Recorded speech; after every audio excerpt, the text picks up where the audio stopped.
Alright, hey guys, it's MLG Noob again. Here to do more arcade guide nonsense and hopefully get it done on the first try, because if not, I'm gonna have to do this again later. So last week or whenever, I did a video about two-handed melee. I showed you guys how to use Whirl Slash and Zerk, but it was really more like Whirl Slash, Zerk, and Ice Nova, and a really weird mix because two-handed skills aren't really good enough right now to get stuff done. So today we're going to be talking about how to use Meteor in arcade. Meteor is a mage spell, and in general, pretty much all of the mage spells are better than melee because they're safer and they're also stronger.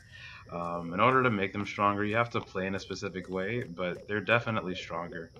So I'll be talking about how to use those guys, and hopefully it'll make sense. As usual, well, not as usual because this is kind of new or whatever. For the perks, I'm using Time Warp again and the Shield. They're really good. When it comes to the perks, Time Warp and Shield pretty much always stay. The only thing that changes is the weapon perk depending on what class you're going. I'm going Mage, so I'm getting the Staff. For the Treats and Curses, I'm getting Hard Mode and Elites, just because, again, I'm used to that. That'll always be there. You guys don't have to do that because it makes life harder. But the treat that gives you that health, that double healing from health orbs, incredibly useful. And then for potions, I'm keeping the attack potion, best potion for arcade, and you might be wondering if I'm going to get the EP potion since I'm going to be maging. The answer to that is no. Generally, the better players of this game agree that using two potions at once is really bad because you have to wait longer for your good potions to recharge. And since you ideally want to be chaining your attack potion repeatedly, so that you get that kind of bonus that I was talking about in the previous video. It's really a hindrance to have to refill two potions at once. So I'm sticking to the attack potion, and then I have the loot potion just in case I want to get some special cards. But again, you don't really need the loot potion. You pretty much only need the attack potion. Again, I would suggest going to the dojo. You don't need to know how to P-guard to be a mage that succeeds in this game, technically speaking. But if you want to get the most DPS out, you need to get P-guards. It's the most important. So Meteor and Earth Spike end up out-damaging melee and in a safer manner in some fairly cheesy ways, in my opinion, as long as you're P-guarding. If you aren't P-guarding, then you're losing a lot of EP and other stuff happens. So let's just go ahead and get started. A lot of things that I'll say will kind of be similar to the previous video, but there will be some differences because maging is a bit different from meleeing, and especially when it comes to using spells like Meteor and Earth Spike. But for the very beginning, things are still the same. You want to attack Rabbies and Slimes from diagonals because they can't attack along diagonals. The staff is weaker from an attack point of view than the two-handed sword. The bow is actually stronger than your happy staff early game, so you might want to bow. You might not want to bow. It's up to you. Oh man. Like, this very beginning is just so dry because it just takes forever to kill these guys. Alright, cool. So now I can get this stuff. I'm going to get Meteor, and the first ability I'm going to put into, the first talent, is going to be Snapcast. So the way Snapcast works, which is ridiculous, is that you get more magic attack when you cast after a P-guard. Now, it's only for a short time, so it'll pretty much be for like 1 or 2 brief casts, pretty much, depending on like what you're using. But it's really, really powerful. When this is maxed out, you get plus 30% damage. You can max out damage in other ways. It's crazy. But you might think that's weird, but when you get into like later games where you can perfect guard projectiles that are, you know, randomly all the way across the room, then you can charge a Meteor and then just, you know, kill whoever you want to after P-guarding anything. It's crazy. Oh, that was close. So here's Earth Spike. It's kind of weird. You'll notice that you kind of have to like plan where you're gonna aim it, right? Because when I let go of the target, there's some time that passes before the Meteor actually lands. Ooh, is this good? That's too much HP. No. Anyway, there's some time that passes before the meteor actually lands, and because of that, you kind of have to predict where the enemy's going to be a little bit. You kind of have to throw it a little bit ahead of where the enemy is going. Late game, if you get a lot of cast speed, then it doesn't really matter. The meteor comes out fast enough so that you don't really have to plan as much, especially if you have the crystal pumps on. Hopefully we get those. If we don't, life sucks. But if we do, crystal pumps are like the best thing for meteor. But yeah, just be aware of your aiming. You also can't move while you're charging this spell, so make sure that you're far enough away from enemies to throw it safely. Or if you're close to an enemy and you like P-guard into a cast, just make sure that you have enough time to cast before getting hit. You can shield fairly quickly after releasing Meteor, but still, you want to be safe. Alright, cool. So here's this guy. I didn't P-guard it. Oh well. Yeah, it's kind of boring. Basically, I like whack him with my wand, and then I P-guard the attack and release a stronger meteor when I can. But it's slower than melee because early game mages are like... They're really strong, but they're just a bit slower against the bosses. But with enemies, they're easier. I really don't like these. One thing that I would not suggest is trying to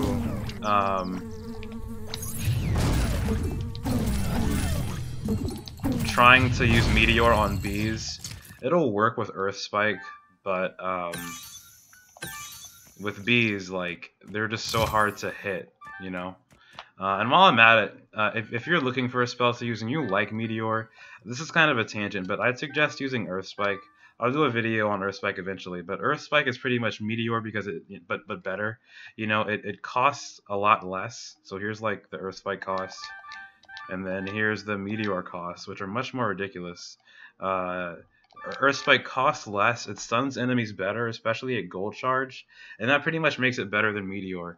Meteor can burn enemies at higher charges, and it does a little bit more damage than Earth Spike, but because Earth Spike can stun and it's cheaper, like, Earth Spike's pretty much just a better spell, so... The only reason I like Meteor is that it looks cool, because you're throwing, like, fiery rocks at people, but it's not that great.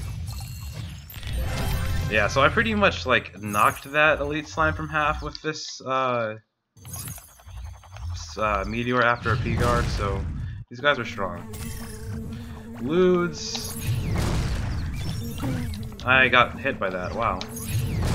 So, I am not doing good today apparently. We'll see what happens after I get to the other floors, but whatever.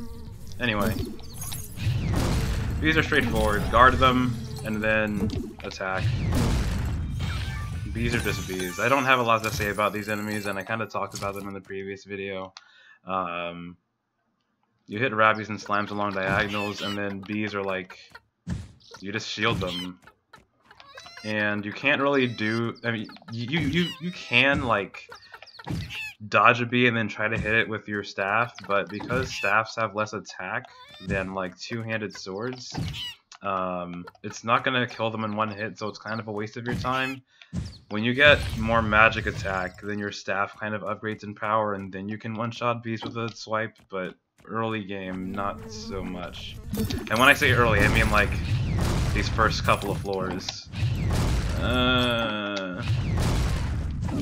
Aiming Meteor is really hard. At least for me it is. It takes getting used to, and I'm not fully used to it yet. Yeah, so there. See the power of Meteor, man? I killed this person after like 2 P-guards. So I might actually already be stronger than two-handed melee at this point. It's kind of ridiculous. Okay, I'm gonna save that health orb for when I come back because I want to be able to come back and get full health, just in case I take damage again, because I've already been, like, I'm not playing well right now. So, I'm trying to get a P-guard. Oh my gosh. Do this the boring way then. Alright, not off to a fun start. Here in this area, the rules are pretty much the same as before. They're rabbies, just hit them along diagonals. Bees, shield and attack them. You want to focus hives first, which appear on the next floor, not this one. But you want to focus them first when you see them because they're really annoying when they get a lot of bees out. Boars seem to be the major threat for most people. Especially as a mage because, you know, you can take advantage of the melee These chickens, man. I'm not doing a good job with these guys. But anyway, boars are probably your biggest threat as a mage because you can't take advantage of the melee interrupts. You can to stun them, but it's really weak and really slow, so people generally don't do it. With boars, you kind of have to dodge around a lot, but also like kind of get P guards at good times and release a spell as quickly as you can. The easiest thing is honestly to just bait boars to keep charging into walls and then cast, because it's just safer. Is there a boar in here? There is. So let's see what I do. I get hit, apparently. This is not what I want to be doing. Like, just absolutely sucking at the game. This is not what I envisioned.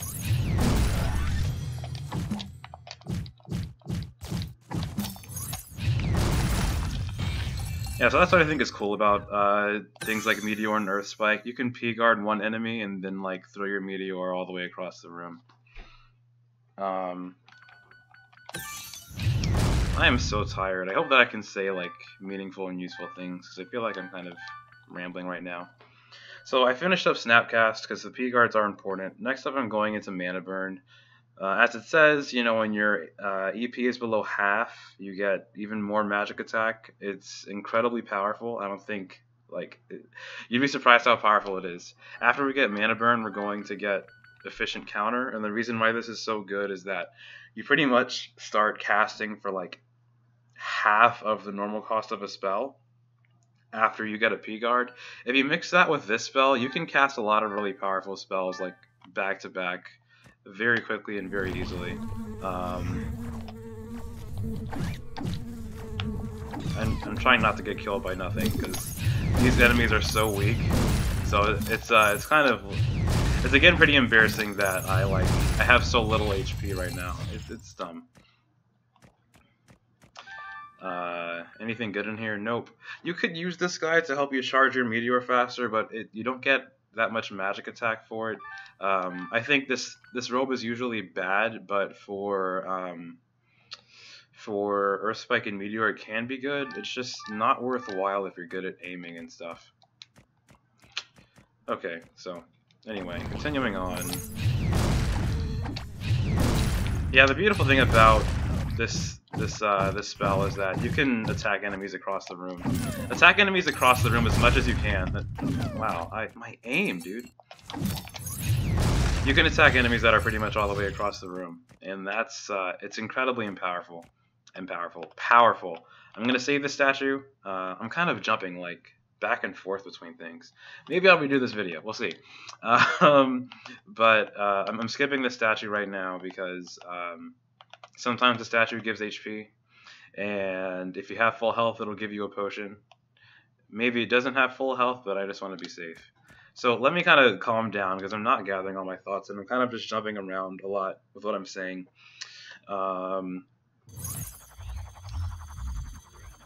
What do I want to say?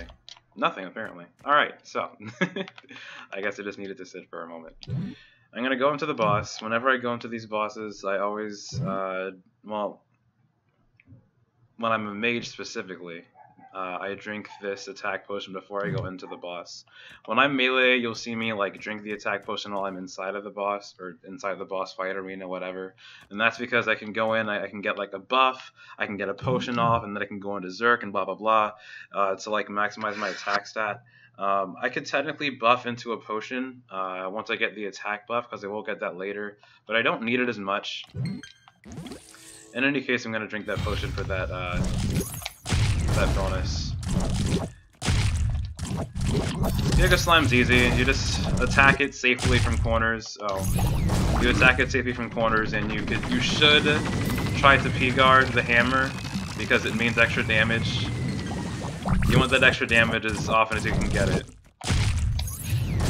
And then when you can cast. When you can cast.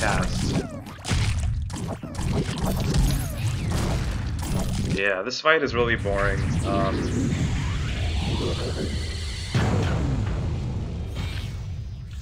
A lot of fights for mages early on are pretty slow paced because your spells just aren't that awesome yet. But once you finish getting Snapcast and Mana Burn, and after you get like a Silver Charge spell, then you pretty much start kicking off pretty well.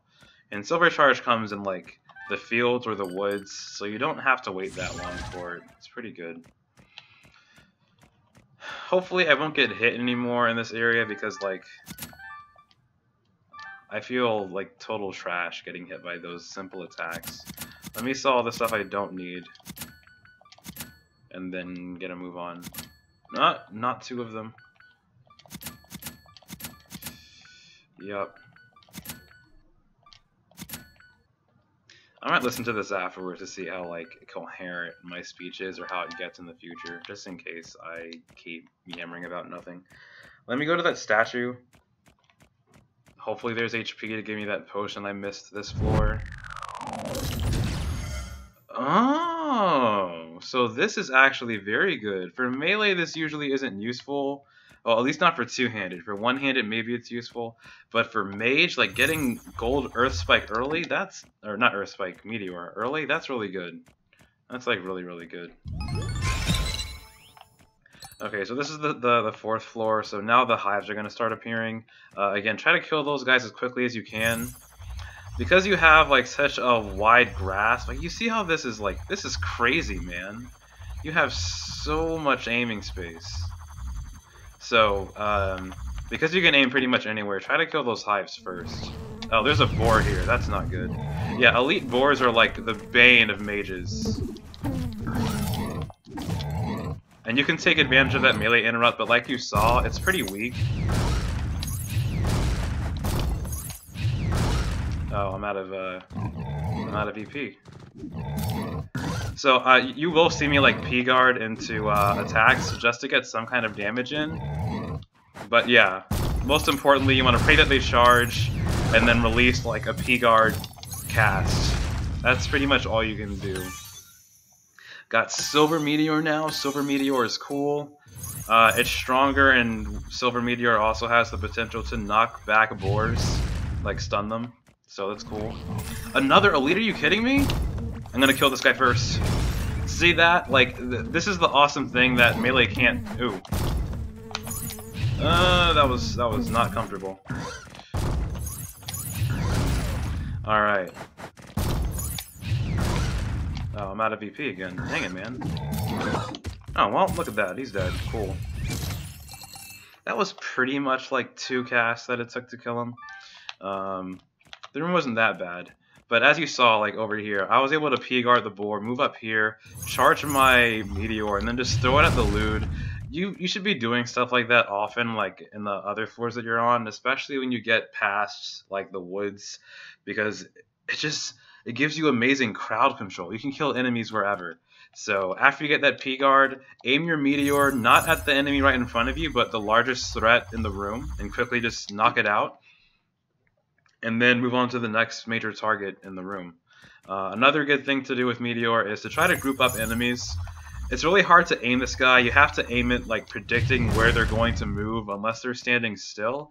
So like, usually if you can, try to group enemies together into a single space and have the spell hit all of them, you know, together. I tried to do that with the plant and the red slime that were over here while I was fighting the elite boar.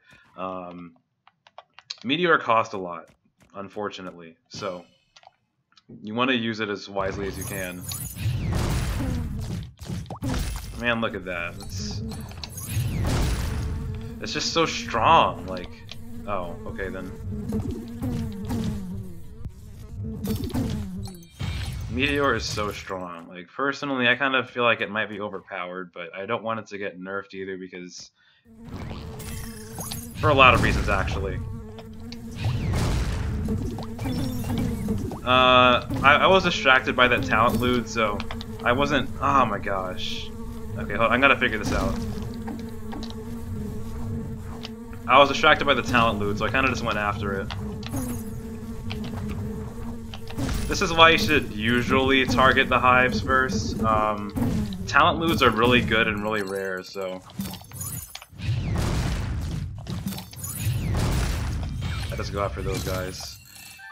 Alright, now I have maxed out mana burn. So now, if I P-guard and my EP is below half, I get like plus 60% magic attack. It's crazy. But anyway, yeah, the talent loots and health loots are extremely important, so you should try to prioritize those guys when you can. Avoid the damage, but definitely prioritize these guys over the other enemies in the room. Gold loots are trash. Get them if you can, but if it risks your HP, don't worry about them. And then treasure loots, it really depends on if you're on a floor that has good magic attack items, and if you actually need them. Man, look at that splash damage, like... Ah, man, it's so strong. All you have to do with this spell, just run away, start charging your happy Meteor or your happy Earth Spike, and then be on your merry way, man. Life is so good. Alright, so right now I could get Empower, but Blink is just really good for safety, so I'm going to grab that first. After you get like whatever spell you're using to a point that you're happy with, you should always immediately put at least 1 point into Blink, because blinking away from danger is pretty much the most important thing you can do. So I got these two guys for the extra damage. Next I'm going to get Efficient Counter so that I can cast more if I'm P-guarding a lot. Yeah, man. That power, dude. Oh my gosh. This is not balanced. I love it, but it's not balanced. Whenever you see plasma bracelets early floor, buy them because they're super strong. Like, do you see this magic attack? Plasma bracelets have more magic attack than smarter rings. More magic attack than smarter rings. And that's like all the way up in Temple of Seasons, man. Get these guys early game. Honestly, magic would probably still be broken without the plasma bracelets. It just makes it even more insane since you have them. I see this robe again. It would give me more magic attack, but it would make me, you know, once I get a stronger magic attack robe, I'll probably switch to it, and I won't be used to the aiming speed, so I'm just going to keep this guy for right now. I will sell some things, though. Some things that I don't need. Yeah, whenever you see those plasma bracelets, like, I'm serious, sell whatever you can for them. Maybe even potions, unless you're not comfortable with getting rid of potions if you really need them. Alright, so drink this potion, head on in. See that? I killed like half the enemies in the room. This slime is slow. Alright, can I, man, you see that? He's like half HP. Do you see that, man? P-guard into Meteors are so powerful. It's so much less work than using melee, I'm telling you. I knew the zoo was going to be this boss, because if you look in the shop... I saw this white carrot here. Whenever you see a white carrot, it basically means, hey dude, you're definitely getting the zoo boss on this floor. It might be possible to get the zoo boss without seeing the carrot in the shop. Obviously, you're not always going to see a shop either. But if you see the carrot in the shop, then it pretty much tells you the boss that's on that floor. The chicken that was in the room after the battle was defeated, you can hit him to recharge your potion.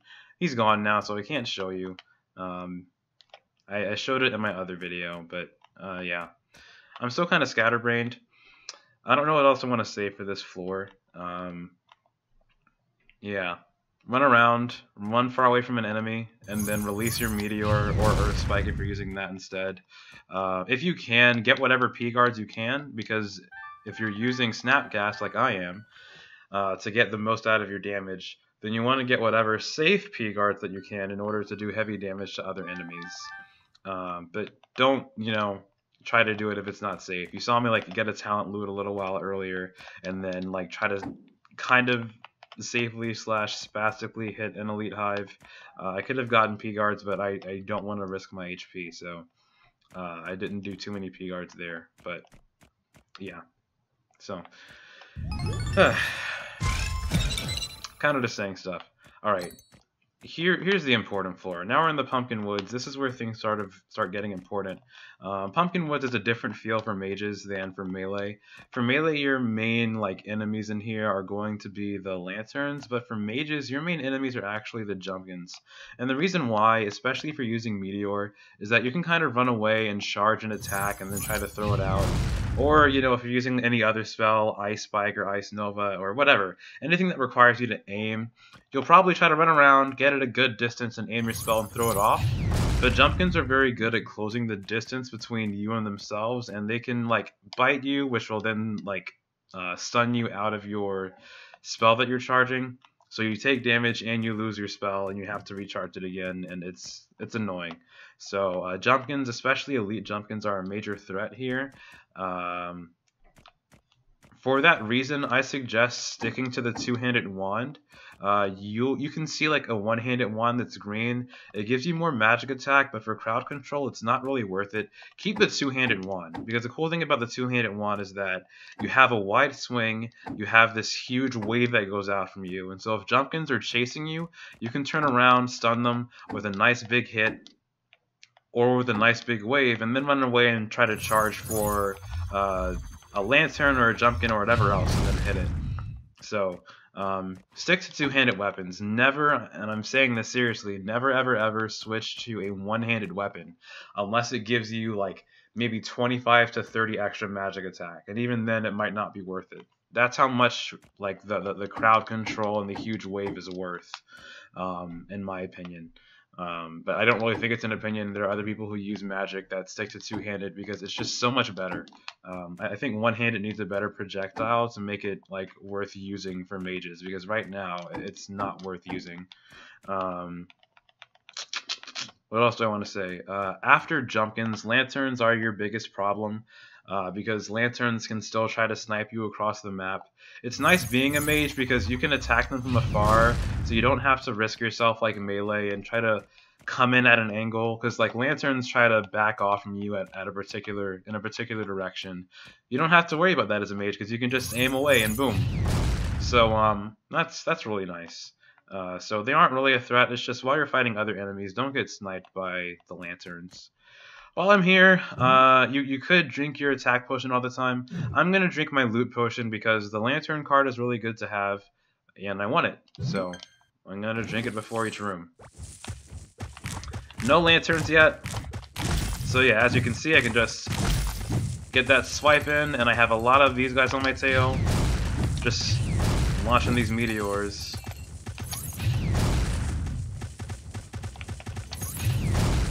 Yep. Oh, okay. And then I'm gonna use P guards because, yeah, they do way more damage. If you can get a safe P guard, definitely use it. I think in that crowd of scarecrows, there is actually a way to safely get P guards and then cast silver.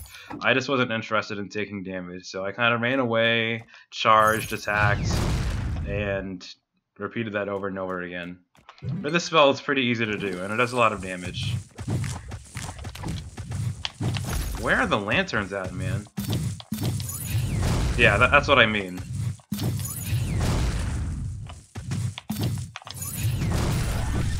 Much faster than melee, much safer than melee, just better than melee altogether. I'm tempted to upgrade in power now, because it's, you know, it gives me more magic attack. I think I'm gonna stick to Blink first for the moment, just because if I put more into Blink, it's cheaper. So I'm gonna do that first. Magic doesn't really need the help of Empower right now, so.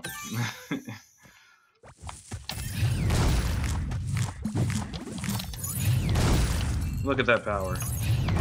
Whoa, whoa, whoa, how did this guy, Yeah, sometimes plants get stuck on thorns. That was weird, but I'll take it. This is why I really do think that magic is a lot better than melee, especially I'm gonna take this for the magic attack. I think that magic is a lot better than melee, especially with Meteor and Earth Spike, because you saw with that plant, right? Like, you P-guard, you get Snapcast, you get so much magic attack, especially with Plasma Bracelets. You're pretty much one-shotting most enemies that you run into. You can even one-shot Pekos, so like...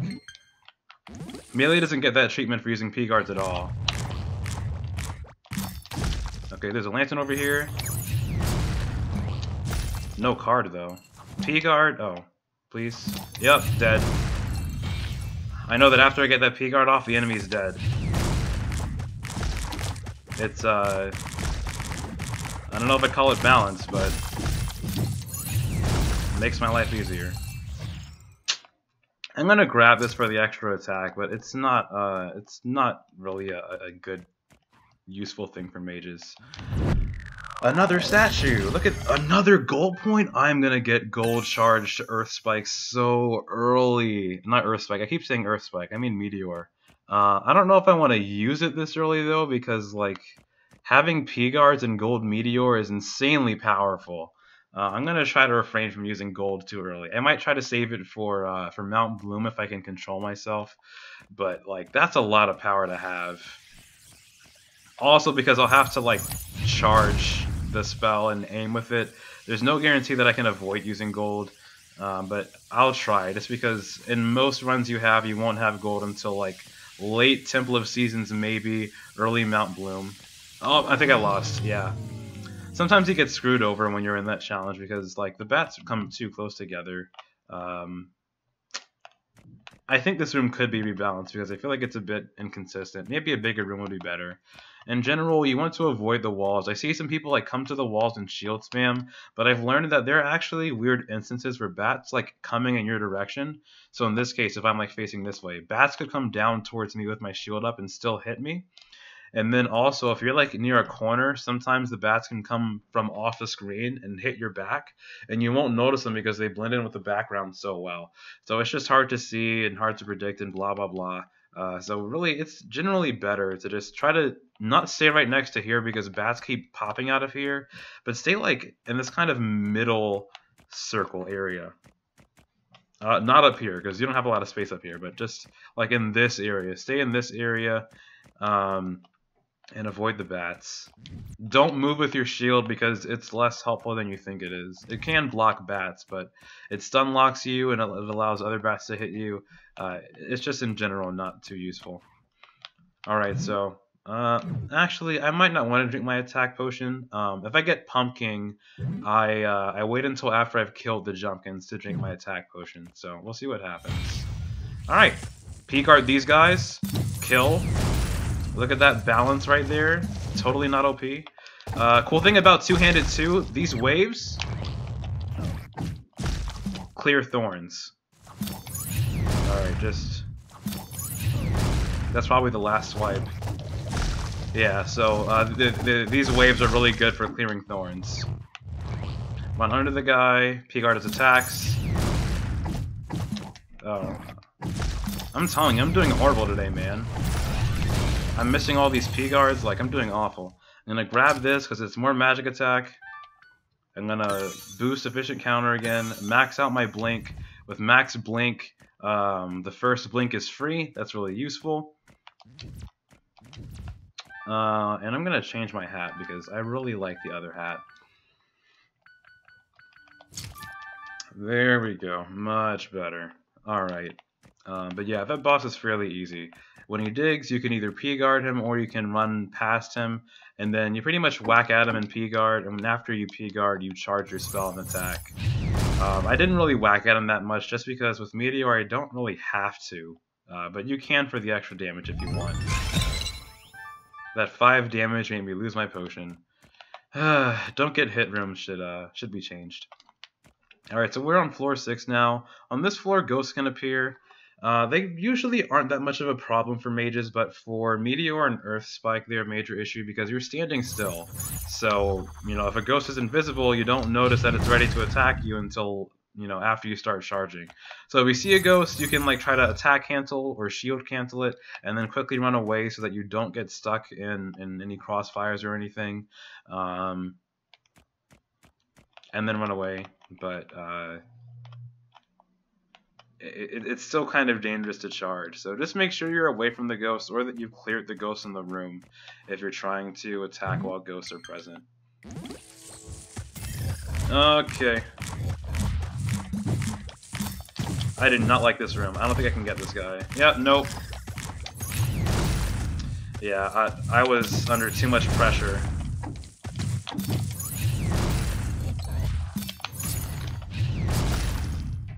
That's what's beautiful about those P-guards, man, I'm telling you. You get that early charge. Oh, and also if you P-guard, you get, like, instant silver charge, so your spell's even more powerful, you know? Anyway, let's keep moving. Nope. I killed the lantern first because I was hoping for a card, and,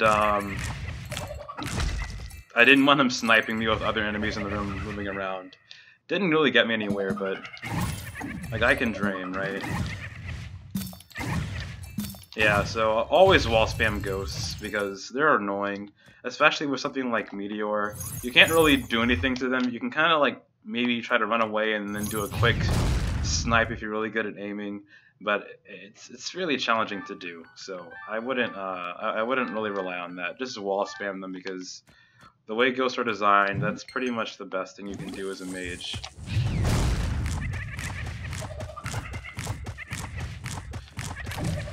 Kill these jumpkins first. Jumpkins are gone, so... Oh. Yeah, that's what I was talking about with, like, ghosts appearing while you're trying to charge. You never know where they are. Alright, please. Okay.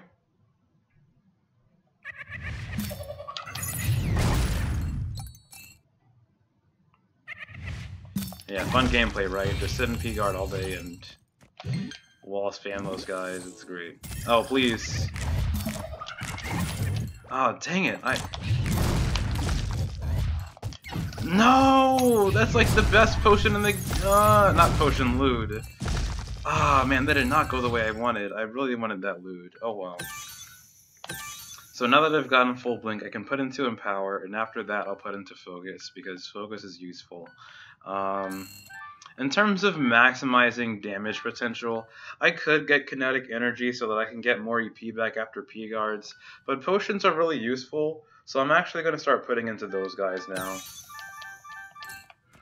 And actually, I want to keep this potion, so... Oh, man. Oh my gosh. Oh, look at that. Oh, man. And then the failure. Great. Man, I'm telling you, like... This is why I said... Maging is weird. It's kind of easy, it's also kind of hard, because you gotta do a lot of running around. Alright, cool, that's over with now. Upgrade that potion. Yeah. That's lame. I wanted a lantern card. Oh, is that it? Is that the answer to my prayers? Oh yeah. Hey, ask and you shall receive, my man. I'll actually go up here first. Jumping card? Nope. Alright, so for this fight, right, I'm gonna buff and then do a potion drink just because I want to try to, like, kill the pumpkin before he can finish swarming bats. Depending on where he spawns the jumpkins, I might not be able to do that, but I still want to try to do it. So yeah, let's see how that goes. Get away from this guy. Potion, buff.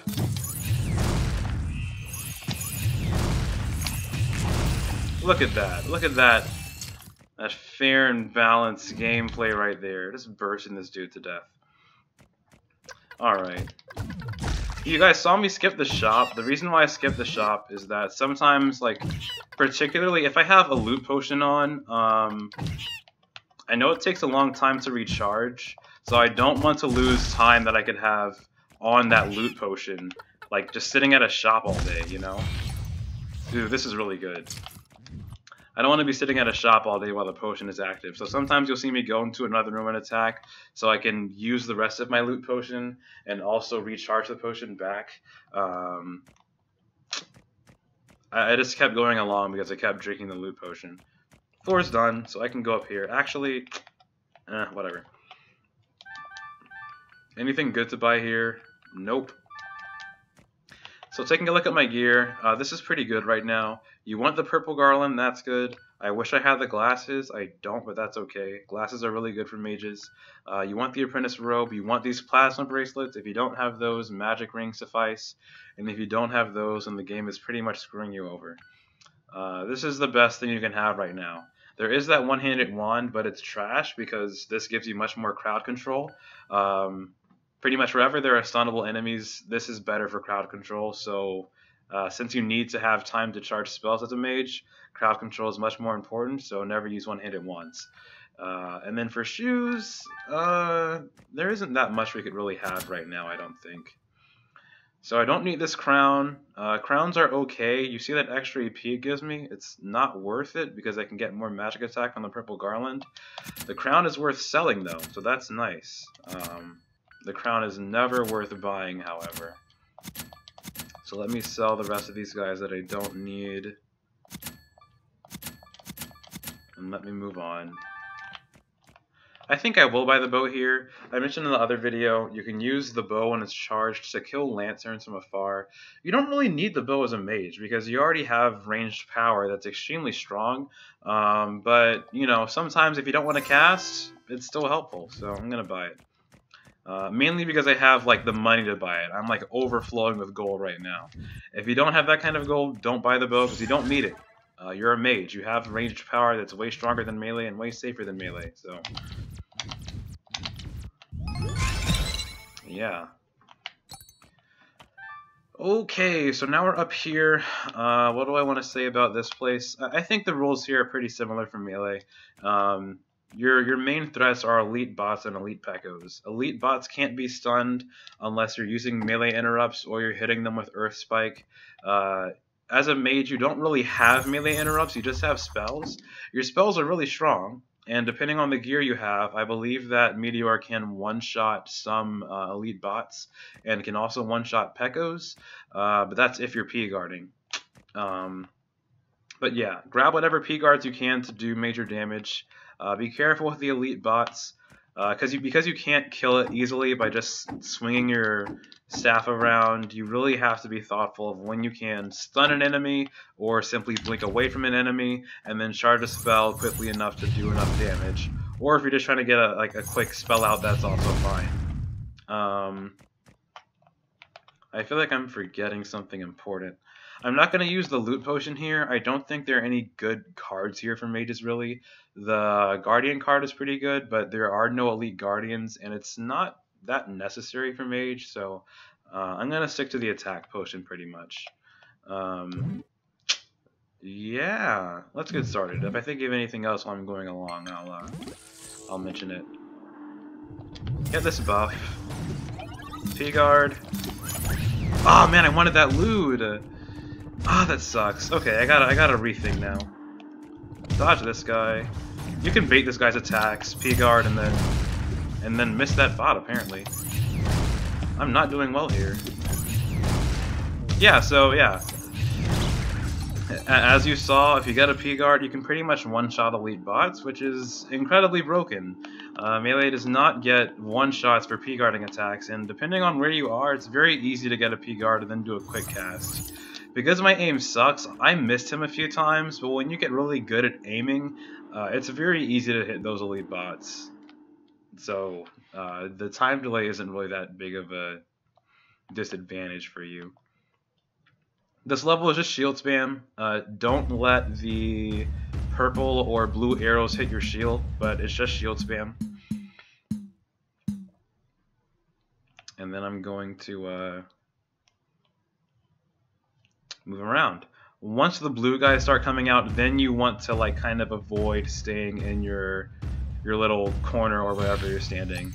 And you want to start moving left and right and dipping whenever you need to dip. Another attack potion, buff when I get in the room.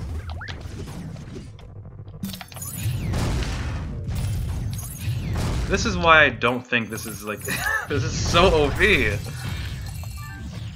So I don't know if you guys saw the strategy that I took hold of. Before I mention that, I've maxed out this potion thing, so the next guy up is Alchemist, and I'm gonna grab Focus. I don't max out in power before I grab Focus because sometimes you just need to get your EP back. But anyway, if you saw what I did, like the Wisps, if you're a mage, especially if you're using Earth Spike or Meteor, if you're a mage, like getting P-guards off of Wisps is like the best thing. I blink away, these bots are still over here like, huh? What? And then I P-guard that Wisp and I kill the bot and the elite bot in one swipe, you know?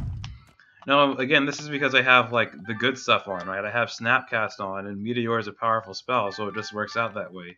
So you have to be smart with this. I should point out that if you aren't getting those good P-guards and landing those easy attacks, that your life might be a bit harder, because you have to be smarter about how you're baiting bots around, how you're baiting their attacks, and how you're P-guarding. And a buff in here.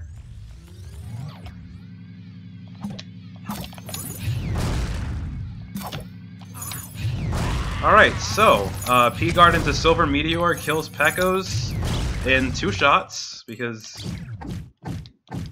fair. If I had Mana Burn on, maybe I could kill it in 1 shot, I don't know. Yeah, I don't know what to say about that.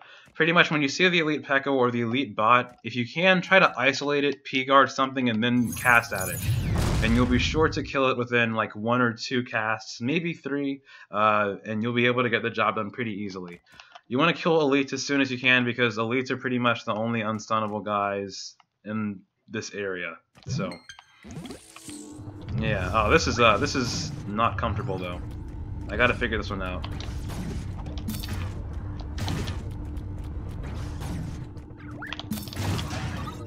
So, as you saw, I can still take advantage of that melee interrupt in order to get some damage out. Yep, all I needed, that one moment in time. Oh, you're not free yet.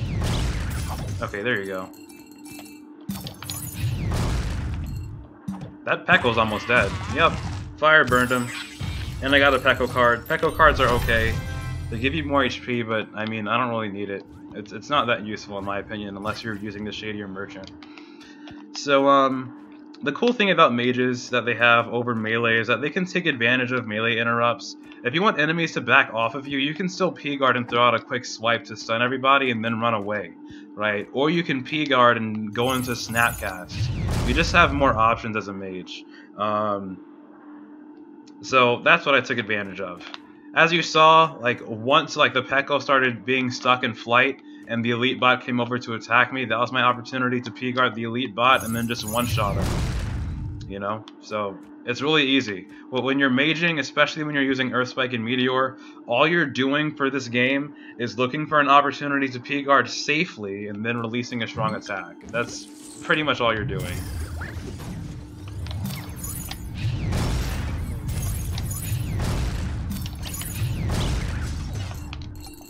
Look at all that balance. Oh man. I keep talking about balance, right? Because I'm kind of joking with it.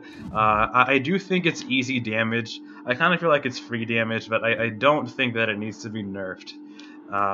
Just for clarity, I make silly comments a lot. You saw me do the thing I mentioned earlier. The bot was coming over here, I P-guarded it, and then... Well, not the bot, I'm sorry. There was a Wisp Orb coming at me, I P-guarded it, but I didn't release the charged spell until after the elite bot was close enough to the loot where I could take out both of them at once. That's what I'm talking about with, you know, make sure you can group your enemies together as much as you can, because even though Meteor is really strong, it still costs a lot, so get the most out of all your Meteors that you can.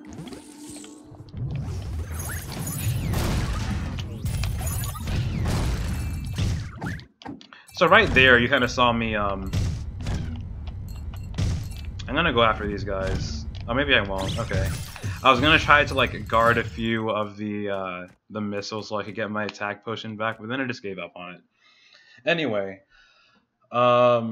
So I kind of threw out my Meteor early there. I didn't have to, but I was in a spot where I could P-guard and go into another attack fairly easily, so I didn't have a problem with it. Sometimes it's easier to attack as soon as you can. Sometimes it's better to wait and safely shield. You kind of get a feel for it situation after situation. I really didn't want Sentry. Sentry's pretty hard for this because I really need P-guards.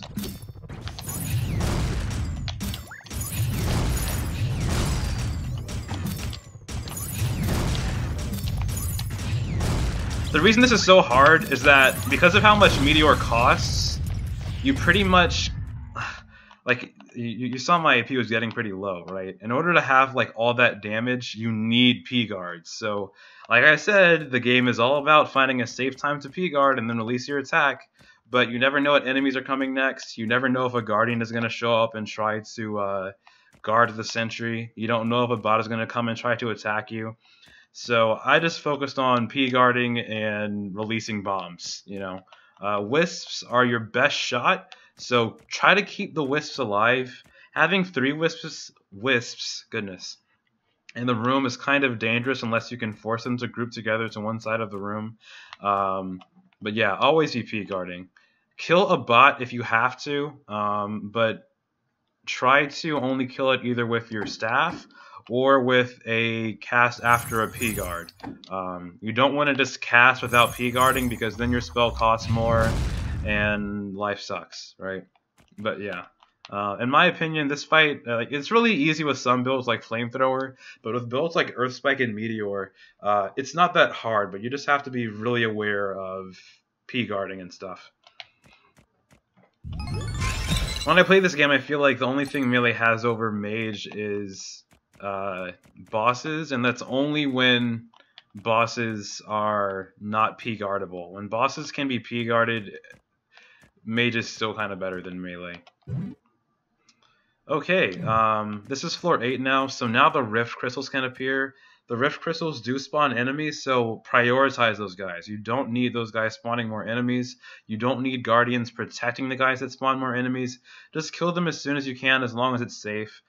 Don't get hit by a bot or an elite bot or whatever. Don't be reckless, but definitely prioritize the yellow crystals.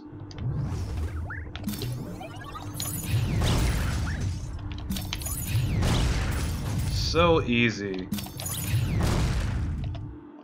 Oh, that was okay then. Oh man, come on. Where's my P-guard? Alright. This wand is trash. Two-handed is safer. Coward. Yeah, man. Yeah, so as you saw, I P-guarded the bot, ran up here, and did my attack. You do have a bit of time after a P-guard to, like, run around and do your special empowered cast, so do take advantage of that. Yeah, that's what makes like Meteor so strong. You can P-guard, run away, and then like charge wherever you need to charge. That kind of reduces the difficulty of having to aim carefully, because instead of aiming carefully, you can just run up. Oh, you're right in front of me now, haha, and blast him. So that's the good life, man. I don't feel comfortable with that bot, so I'm just... Okay, good. P-guard. You notice that the bot was still able to come and attack me after I got the P-guard out. I wasn't afraid by that. I wasn't scared by that because I knew I could just shield in time. I didn't even have to P-guard because that Meteor that I got out was strong enough to kill it. Oh, hey? Sure, whatever. Double damage.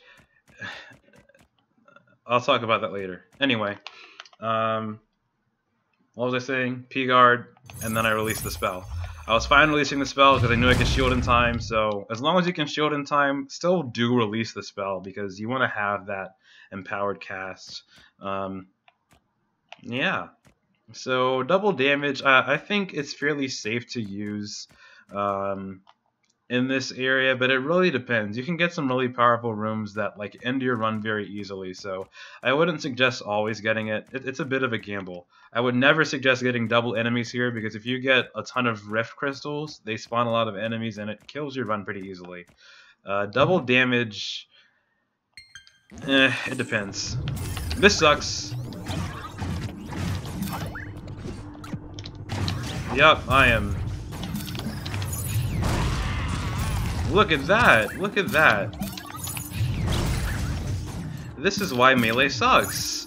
Melee would never be able to do that after a P-guard. Oh, my aim sucks. That's what really sucks. Since I haven't gotten a nurse in a while, hopefully I'll get a nurse to pay me back for that damage. The way nurses work, you know, they randomly appear if you have less than full HP, and then you can go to them and heal. The healing costs more the more that you heal from them on the same floor, and after you see them on one floor, even if you don't heal from them, if you just see them on the floor, they're guaranteed not to appear on the next floor. You'll have to wait until the floor after the next, or a higher one. I don't think that room was worth the bet, but I was still able to survive. You saw all it took was one P-guard, and after that, I was able to immediately kill, you know, that Pekko and that elite bot with just one casted Meteor, you know? With melee, you still have to P-guard and do a lot of hits that still don't kill the enemy in time, so you gotta P-guard and do more hits. Then you have to run around to bait a wisp attack so you can, you know, melee interrupt safely. It's just so much more complicated. Mage, much easier. Not digging the elite Pekko because it moves faster and it has like such a huge range. Man, that is... ugh. I really don't like elite Pekkos, honestly. I think they're upgraded too much. I think that because they attack faster, they reach longer, and then they're like, oh, you know, it will also make them like able to reach you faster. Like, that isn't necessary because they're already so strong. So it's kind of unfair.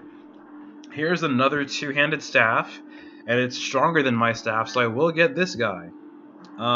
Maybe I'll wait until a challenge room just in case, because I don't want to like spend my money and then get the item I want.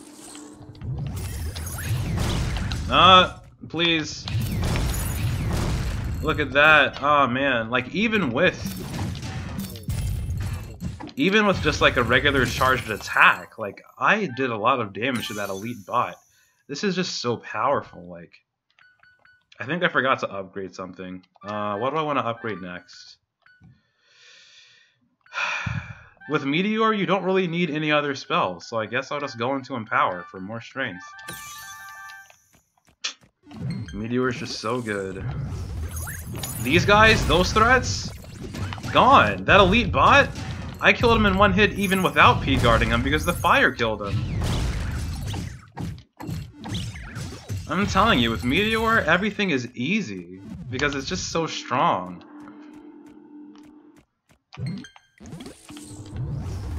Nope, you're dead. Shoot me.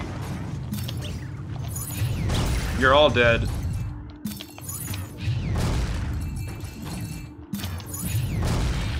So yeah, I've been saying this a lot in this run, but I'm gonna keep reiterating it. The key to using this spell is to P-guard and then do an empowered attack. You can either choose to blow up everything that's in front of you, you can P-guard and blow up a major threat that's all the way across the room, you can P-guard and do a melee interrupt to tell all the other enemies around you to back off. It's just so strong, and its strength is what makes it so useful. After that P-guard, especially if you have mana burn activated from low EP, you can kill whatever you want to kill. And because we have efficient counter on, we get pretty much like 50% off. It's really 45%, but it's so close to 50% off. You get basically half off your spell cast. So you're killing everything that's near you or everything that's away from you for pretty much free. I mean, obviously not for free, but I'd argue it's basically for free. Yup. Oh, okay. I'm just gonna stun you guys.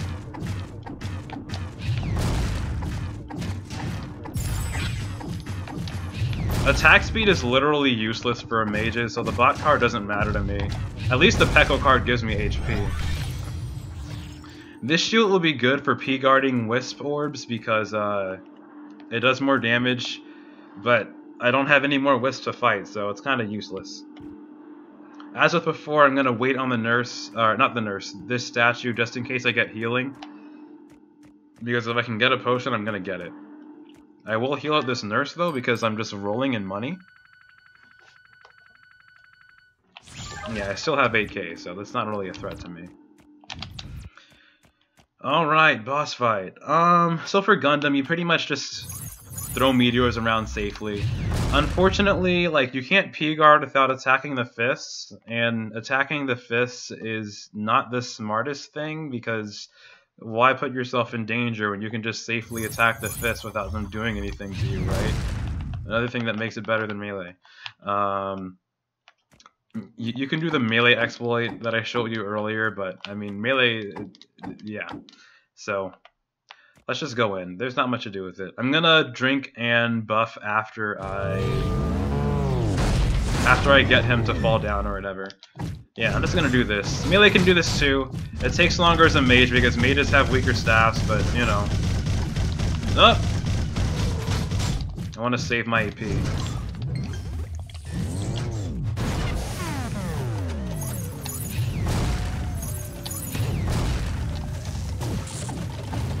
That's lame, dude. What kind of power is that?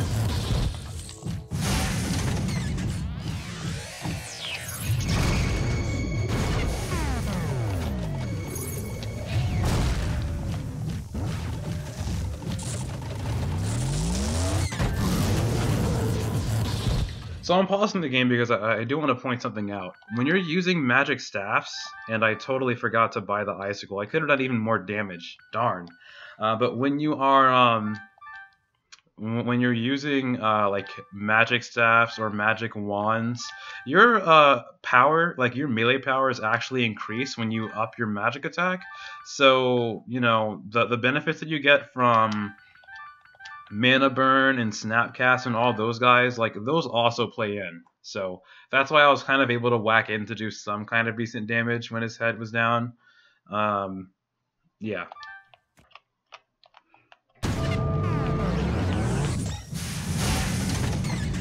Alright, so I don't know how loud this sounds. Hopefully you can hear me through this, but the key to this is just to hold your shield up, you shield spam, and you move left and right, basically. You should try to move when you see the blue guys move, right? So move right, see more blue guys, move left. That's all you do. Move right and move left. Yeah, easy as that.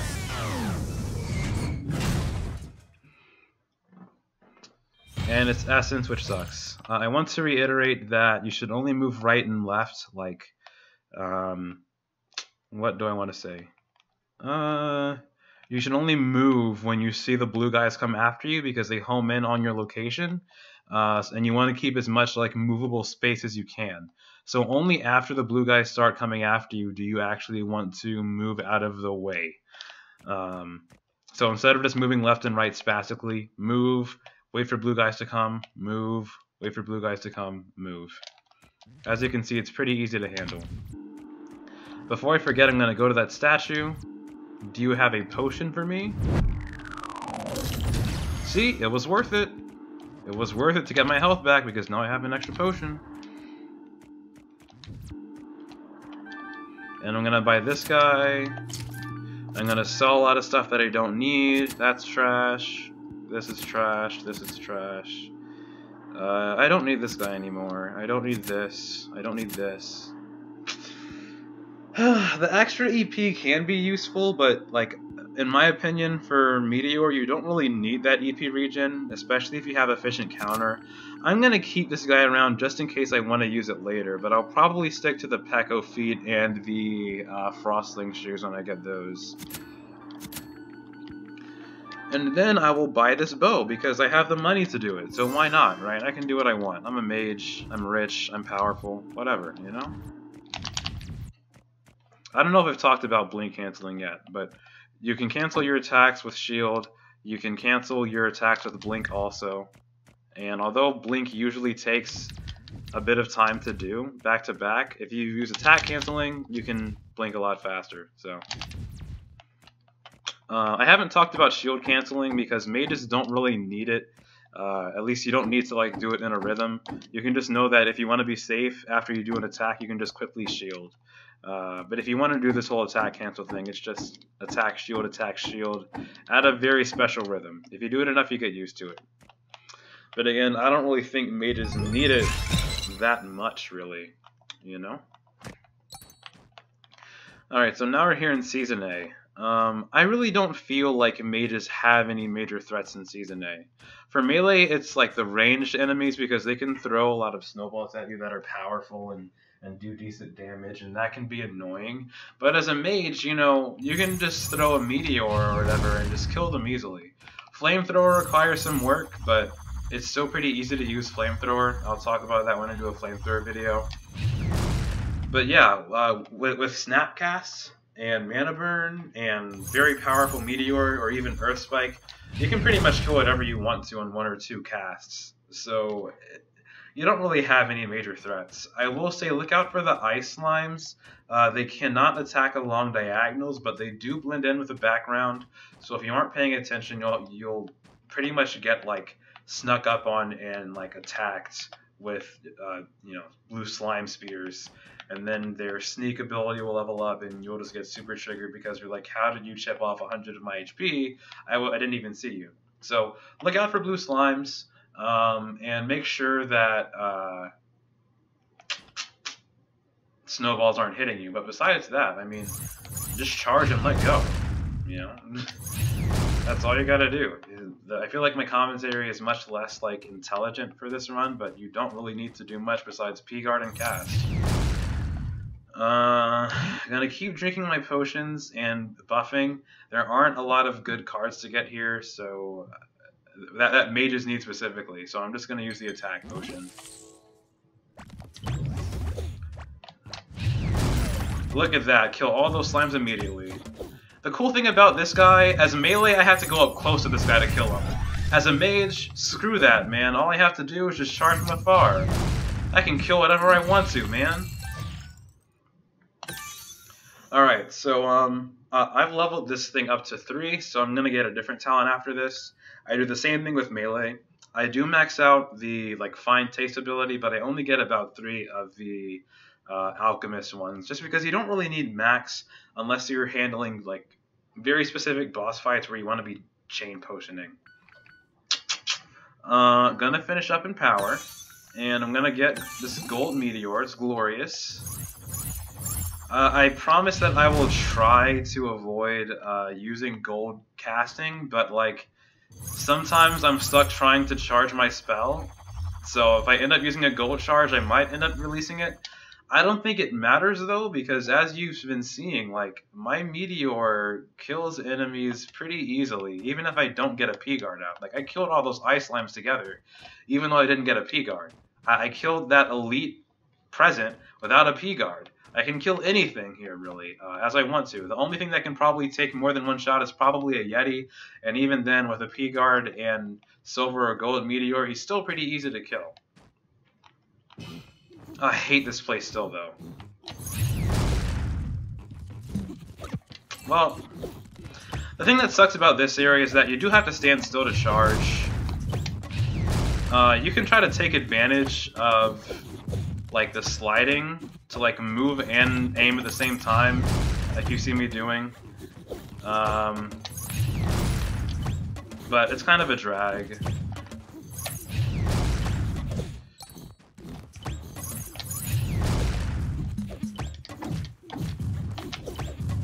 Is it almost over? It's almost over. Can I do it in time? Are you kidding me? Ah, dude! So if that P-guard made it back in time and killed the frosting, it could have killed the present. That was pretty bad gameplay on my part. What I really should have done is just camped out, gotten some P-guards, and like thrown out my Meteor. But I think I was panicking, so I didn't do that, and I ended up losing the room. No attacks can go through bombs pretty much. Attacks can hit you past bombs, but you can't hit them back through bombs. I think that's dumb because it kind of defeats the point of having certain rewards for pre-guarding. Hopefully that gets changed. I want bombs to get reworked a lot, but I don't know if they will. Doesn't matter. With maging, I can still pretty much kill whatever I want to. I don't know why you attacked over there, buddy, but okay. Okay. That's one down. Oh, I'm out of BP now. Let me charge up.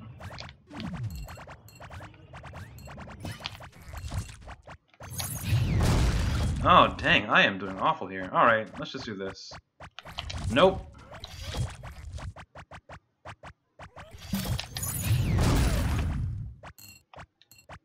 I wish you would stand still, please. Thank you. I guess I'm back to playing badly now. We'll see what happens. I didn't mean to use gold, I was just trying to aim. Well, yeah, he's dead. That elite guy is way more intimidating. So, I said you pretty much have no threats here. Oh, that was an accident. That was a big accident. Oof. Let me change that real quick. Yeah, I said there are no threats for mages here. I think the largest threat here is probably those elite frostlings that run up and attack you. They're really fast and they take out a lot of your HP. So just, if you get a P-guard, throw your Meteor at them and just one-shot them, right? And that's what you saw me do. And then you saw me like bait the frostling over P-guard and then throw out another large Meteor that killed people. It's an easy life. I hardly cared about the blizzards because who cares when you can throw out like ranged attacks that pretty much one-shot, right? No one cares because it's easy. Dead. Dead. Dead. It's almost like I actually have to try, but I don't. Yeah, man. So again, waited for that elite frostling, P-guarded, and then killed that guy, and killed whatever else. Sometimes it is better to kind of shield cancel so you can get some damage out while you're waiting for a good opportunity to cast, or while you're waiting for your EP to come back if you're not going to use focus.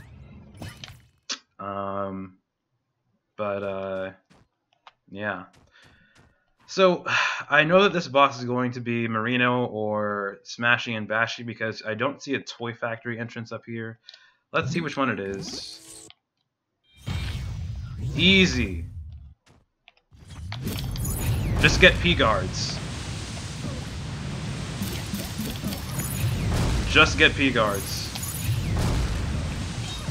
Oh man, that actually, yeah, no, that was easy. So, Marino, for melee, hard because you have to like dance around him. For mage, easy because you just get a P-guard, cast, P-guard, cast, P-guard, cast. With flamethrower, you actually don't want to do the stun thing that you saw me do. The stun thing happens whenever you P-guard every single hit in his combo. But with flamethrower, there's like a special exploit. This is not a flamethrower video, so I won't talk about why you do it. It's not an exploit, but it's just like a strategy, I should call it. But I'll talk about that when I do a flamethrower video. Care about that loot more, so I got that guy. Look at that! Oh man.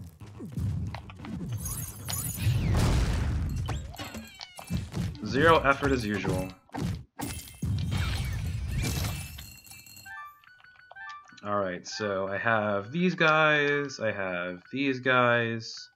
Thinking about what to do next. I think next I will put into magic attack because it makes me stronger.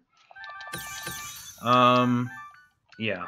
After I get magic attack and maybe cast speed, I'm going to use kinetic energy. I get kinetic energy eventually when I'm using gold Meteor because gold Meteor costs like a whole ton. Maybe a bit too much. Alright, these guys. You can get stasis so that you can calm down certain threats. Do I want to get stasis? I don't know. So if I get stasis, I can like freeze certain enemies that are threats. If I get haste, I can speed up my not my earth spike. I keep saying earth spike. My meteor. I think I'll do stasis for right now, and we'll see how that goes. Yeah, we'll see how that goes. I don't need stasis right now though, for the most part, because I'm strong. Bombs? Who cares about bombs? Who cares about anything? So these skates are technically useful because they give me more cast speed, but I'm already super strong as a Meteor guy, so it's not that big of a deal until I get out of Seasonee, in my opinion. Man, that stupid damage, man, and whatever.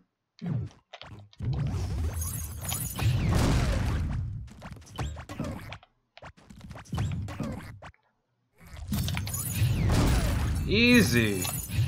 Easy! Wow, man! One-shotting those guys from afar? Easy! Hit me. Easy!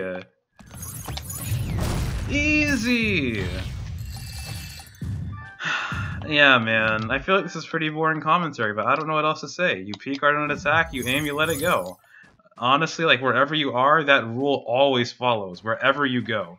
The only difference is different enemies attack in different ways, so you have to think about how to use your P-guards. Frostlings are usually the easiest to bait P-guards off of. The melee Frostlings usually walk quickly, they always come after you, and they're easy to P-guard. And then the Frostlings that throw snowballs, I mean, just P-guard it, and then charge an attack. Easy as 1, 2, 3. Oh, but this guy throws a lot of snowballs. Throw them. Ah, still had that empowered Meteor though. Nope. Man, this is the beauty of not being melee. This is why I say melee is trash compared to mage. Maging is especially useful here because, like, when you're melee, you kind of have to worry about, like, when you're shield canceling, there's a possibility of you setting off a bomb accidentally, because they can explode when they start flashing. And you have to get up close, and sometimes bombs block your positioning when you're trying to get up close. As a mage, just shoot. That's all you need. More stasis, which I'm not using yet because I don't need it. This area is pretty easy. Oh, that's awkward. Alright, cool. I don't like chilling chickens because it makes it harder to herd them. But I feel like when I'm chilling enemies, like the enemies that I chill the most are chickens. It's kind of silly. Alright, if I can... okay. Essence! Not what I needed. 3 gold! Yep, just stay away. And, oh, okay. Actually, all of you guys. Just eat this up. Yep, thanks, mate. Alright, right here, buddy. Right. For goodness sakes, man, I can't stand these guys. Right here.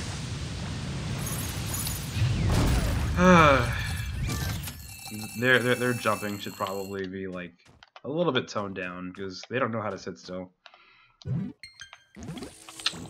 Oh, that's not what I wanted. Not what I wanted. Over here, quickly. Oh, what's that? Free kills? Aw, man! Same rule as before. Safely get that P-guard, kill everything. Wow.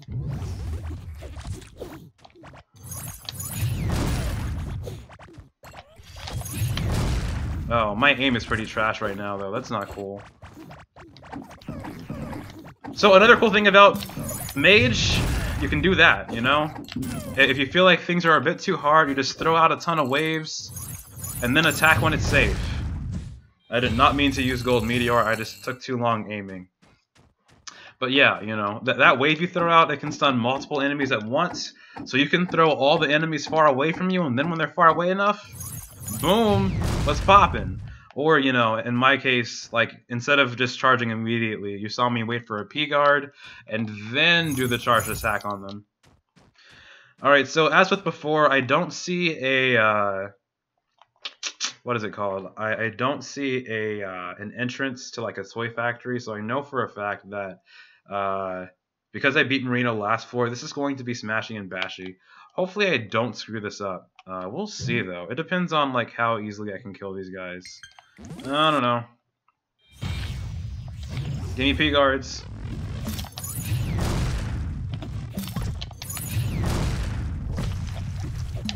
Ah, dang it, man. I did that for safety's sake. Alright, I was like kind of panicking because... Dang it. Yeah, my HP is low, so I'm kind of like... Yeah, alright. I like got hit by the dumb block move because I was a little bit too reckless there. At least you got to see my mistakes, so you know what not to do. Definitely bait those P guards and try to do attacks, but Smashy is a little bit more giddy and fast with attacks, even after you P guard him. So you just have to be careful with that. And then the block guy, you know, he likes to hone in like the distance as well and just jump on you. What I wanted to do was kind of like after the P guard, pull away and then release the attack, but I wasn't able to do that in time. So I just ended up getting hit, and then I panicked because, you know, I didn't want to lose my run to a fight that was that easy. So definitely bait those P guards and get those Meteor attacks. But don't be stupid, right? Try to be safe.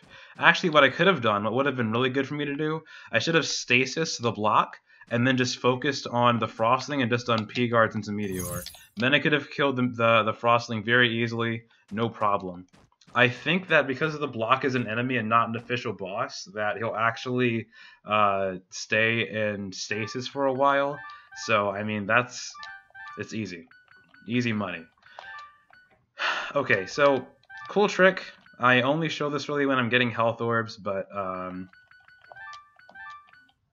you can put into this health orb talent to get more HP back. Because I'm using double health orbs, I'm going to get a lot of health back, which is great. And then after I get that healing, just put straight back into Alchemist.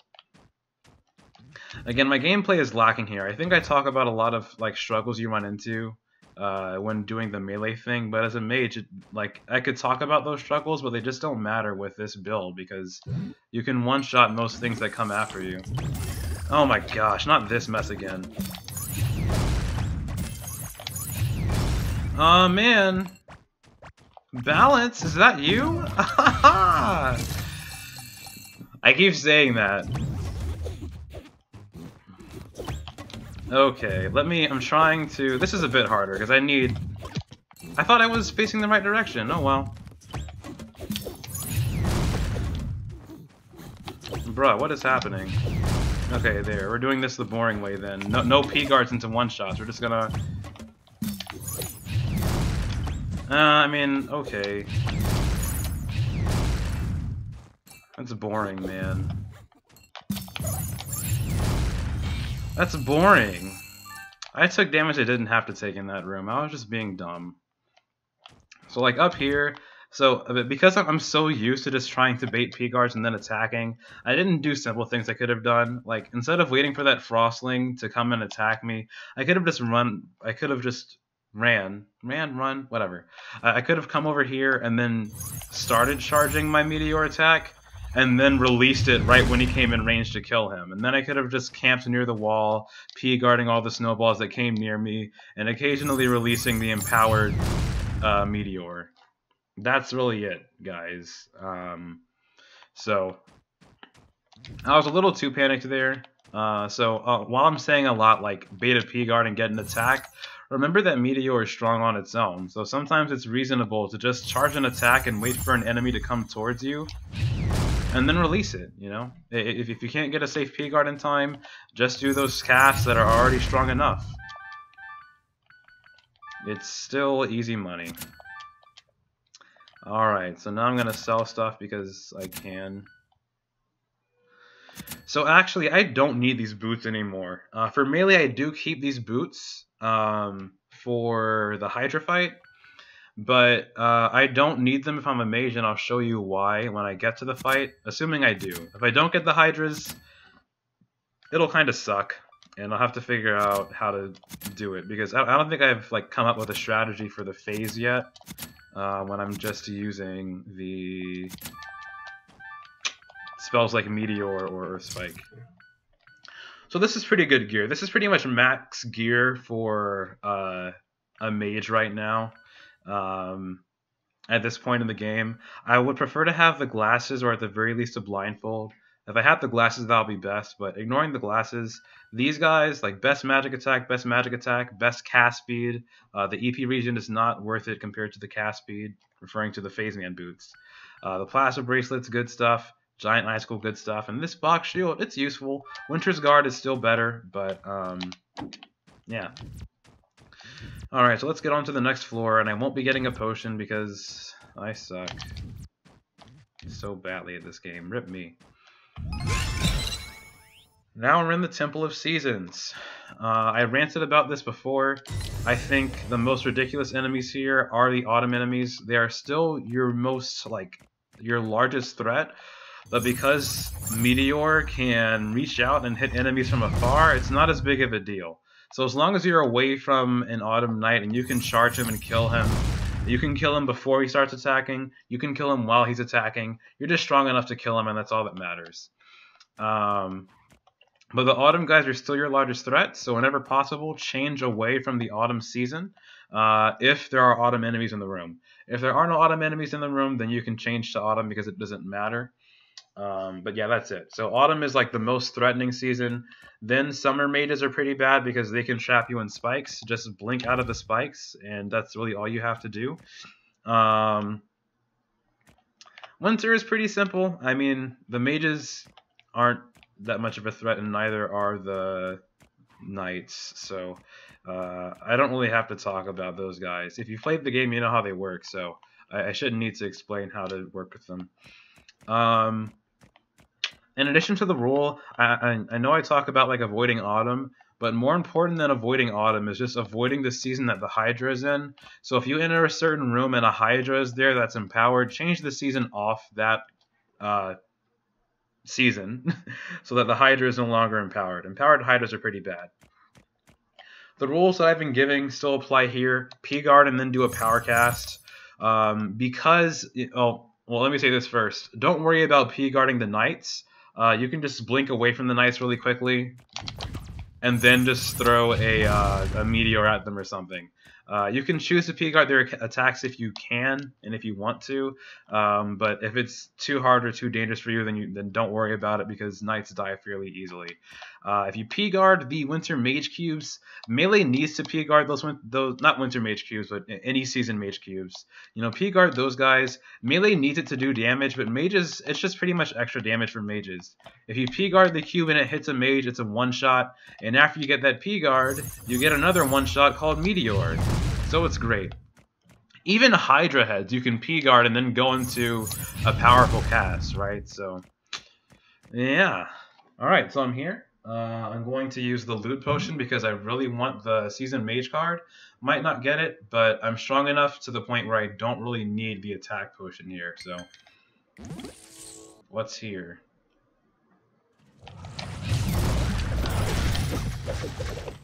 I let myself get hit, which is not smart.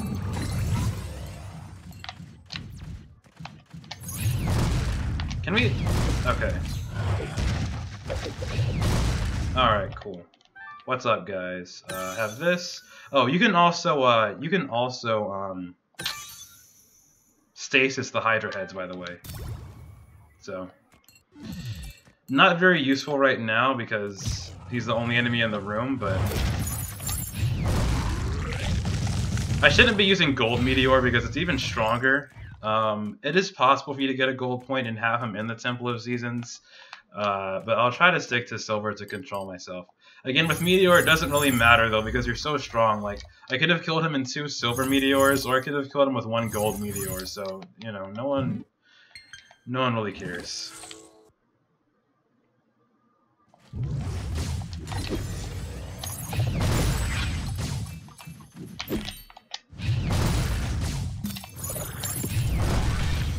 Well, cool, he's dead.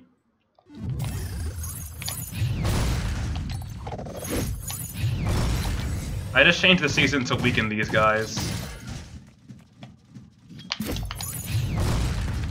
You're still... what? Boy, yeah, that's what I thought.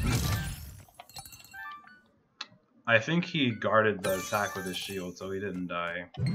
That's fine. I'm not going to change the season away from the Hydra, because tornadoes are way more threatening than this ice stuff, and I can get rid of it now.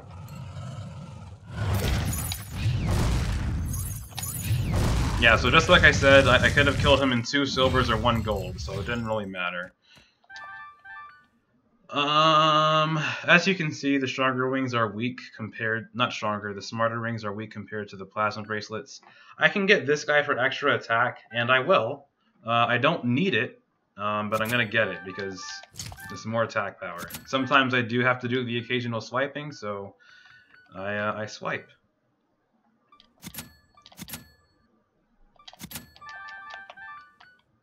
Alright.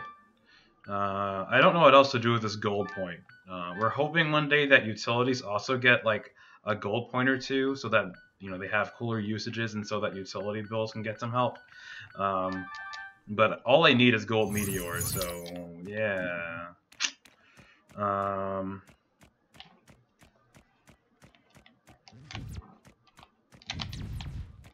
right, let's keep going.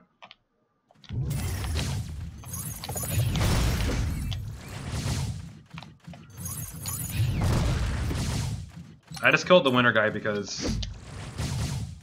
just die. Thank you. Yeah.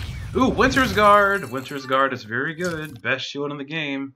If you're melee, it's good for getting extra damage with the combo I talked about in the melee video. If you're a mage, with the P-Guard, you can chill or freeze an enemy.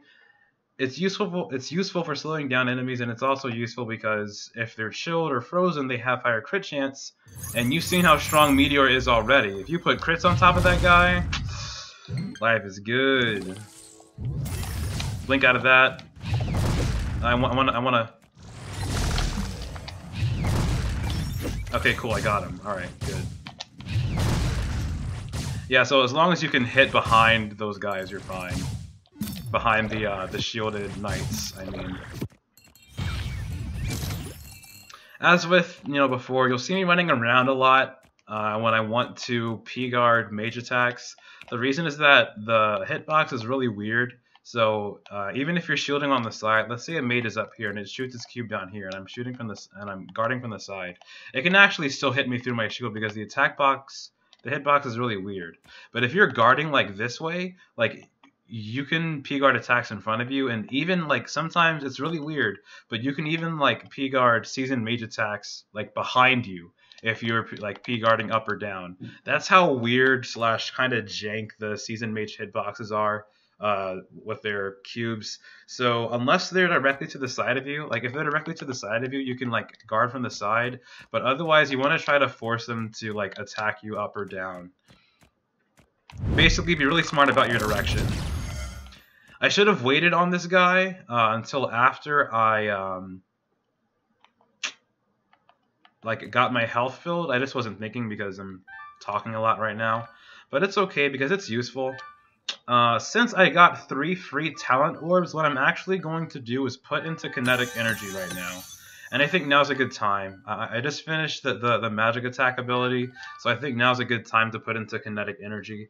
This just gives me EP back when I shield. So between like cutting the EP cost in half when I P-guard and then getting 9 EP back for shielding, it's really useful.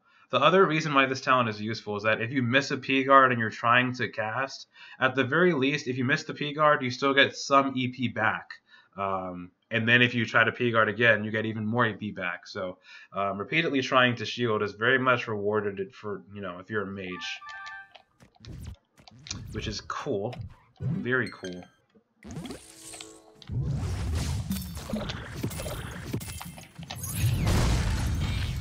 Ease.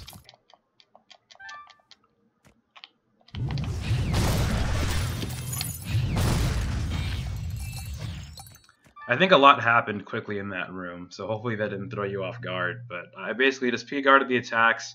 I let the winter guy break my shield because it didn't matter. Everything else was dead. Regeneration in this area is really not that bad. I think really the only hard bishop challenge in this area is probably double enemies, and it's really only hard if you get an autumn room. If you don't get an autumn room, it's not that bad. I think I'm forgetting something important. I already maxed out kinetic energy, so next I'm going to put into cast speed. For clarity, I think it's better to put into crit chance and so surgeon, crit chance, and brutality, crit damage for those stronger meteors. The reason I get cast speed is that I do want to be able to charge my meteors more quickly. If you can charge your meteors faster, that also increases the speed at which you can aim them. So that's cool. So I get this, and then if I get the crystal pumps, I refund everything out of this talent, and then just put it into these two guys. This talent is really pretty much made irrelevant by the crystal pumps.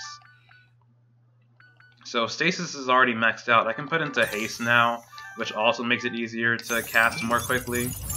You see, even just by using haste, I was able to move it around more quickly, right? So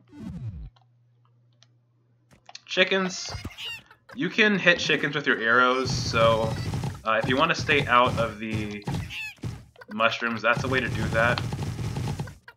I just want to, okay, can we, cool, and then, nope, let's, alright.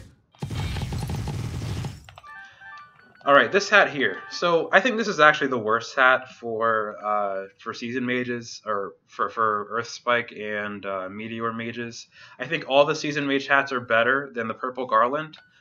Usually the autumn mage hat isn't better because it takes away some magic attack to give you more cast speed.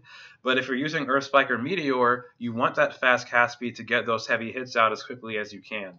That's pretty much the only thing that it's useful for. So in terms of like tiers of hats for Meteor and Earth Spike, I'd say Winter Mage hat is best for the extra damage. Autumn Mage hat is next because you can move it around more quickly. It's really only useful if you don't have the crystal pumps. If you have the crystal pumps, you don't need the Autumn Mage hat. And then at the lowest tier is the Summer Mage hat. You get more EP, so you can cast more meteors, but having more EP also means it takes you a longer time to get to your mana burn state, because it takes you longer to get to half EP, which means it takes you longer to get extra damage. You do, however, get more magic attack than the purple garland, so it's still worthwhile. It's still something. Pray for Hydras are probably phase. Phase suck. Like, phase are probably the worst fight for this. I'm gonna try to sync up the two phase.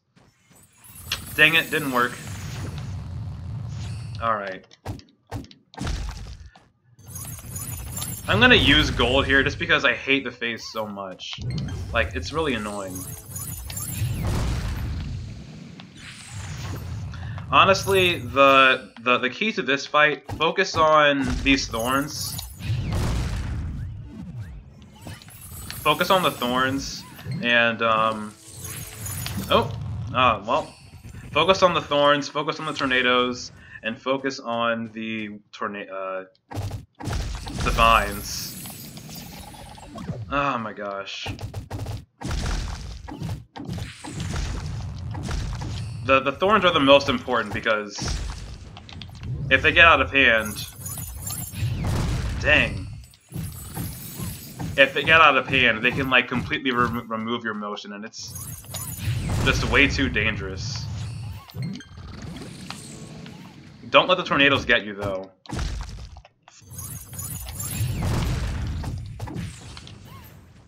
You can also kill those guys with an arrow. So that was better than it could have been.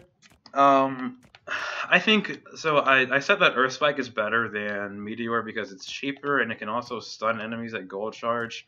From this fight, I do think that Meteor is better, really only in the Fae fight, and the reason for that is fire damage stun locks phase. That should get nerfed. I don't really think it's balanced for the phase because there are... the fight can become trivial if you're smart with what you're doing. And as you saw, like, because silver is guaranteed to cause them to get burned if it hits, or I don't know if it's guaranteed, but it has a high chance. And then gold charge causes fire, so if they walk into it, then they get stun locked, right? So it's really, really good because with Meteor, you pretty much control where the phase are allowed to move and where they aren't allowed to move, which is it's a little bit crazy. So if you're playing multiplayer, like, definitely use Meteor for that because you have a kind of crowd control. You can pretty much force the autumn fade to stay still whenever you want, or you can force the summer fade to stay still whenever you want. Do I want to keep this garland? I don't know, man. The garland isn't useful. Yeah, I'm gonna get rid of it. This guy, one-handed, so it's trash. Even if it gave me more magic attack, no, I want crowd control. You always want crowd control. Or chaos control. Ha ha ha.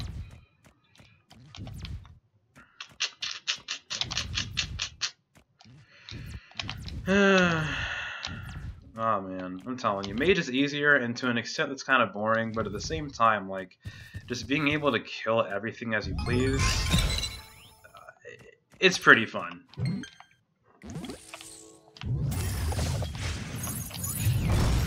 Wait, wrong move, wrong move! Okay, much better. Hit me. Yeah, you saw that? Dumb.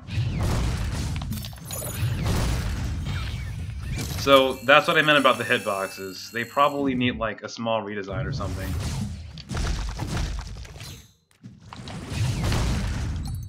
Alright, over here guys, let's Boy! Think that can stop me? Yeah, exactly. Even when you're in thorns, you can just kill whatever you want to kill, man. But yeah, getting hit by that attack up here, it was kind of dumb. I wanted to try to move to the side so that that wouldn't happen, but I couldn't move to the side in time to like avoid the attack. So, you know, that happens. What are you gonna do, right? I could have used stasis.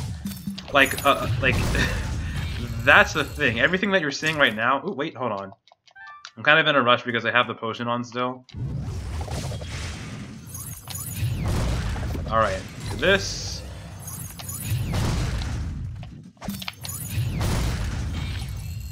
That's not that useful, although it is worth a lot of money. So, what was I saying? What was I saying? Oh yeah, so if you're using stasis, you can freeze certain threats in the room. So this is how you know, like, you see how powerful this is, but I'm not even using its maximum potential, you know.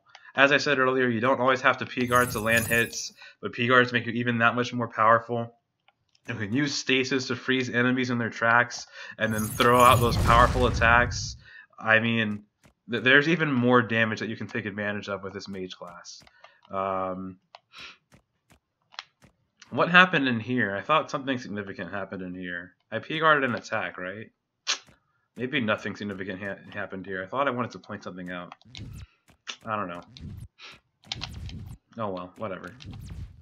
Oh, what I wanted to point out is I got the winter mage hat, so I'm putting that on now because it's so much more damage. Nope, change. Doesn't matter because I... Oh, whoops. Well, that's lame. I could have avoided that problem by blinking. You know, it's okay.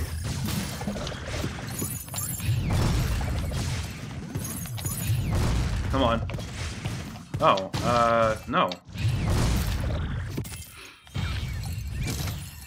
Yeah, so you saw me get trapped by those thorns and then have the Autumn Knight hit me. I could have run and then, like, blinked to safety past the thorns.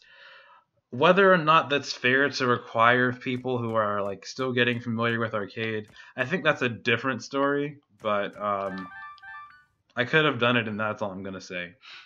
See this Ruby Rod? Plus 10 magic attack for losing my crowd control? Heck no, that's trash. See this guy? Free magic attack? Even more damage on top of my crazy damage? Heck yes, I'm taking this. This guy? More EP and more damage? You know I'm taking this. Let's get a move on. Oh, but this is ugly though, so I'm gonna take this joint off. Not take it off, but like hide it. So this is weird. I'm pretty sure that the ice lost its effect after we beat the room, but like if you come back into the room, the ice becomes icy again, which is kind of weird. Season mage card? Nope. Nothing. That's depressing. Whatever. No!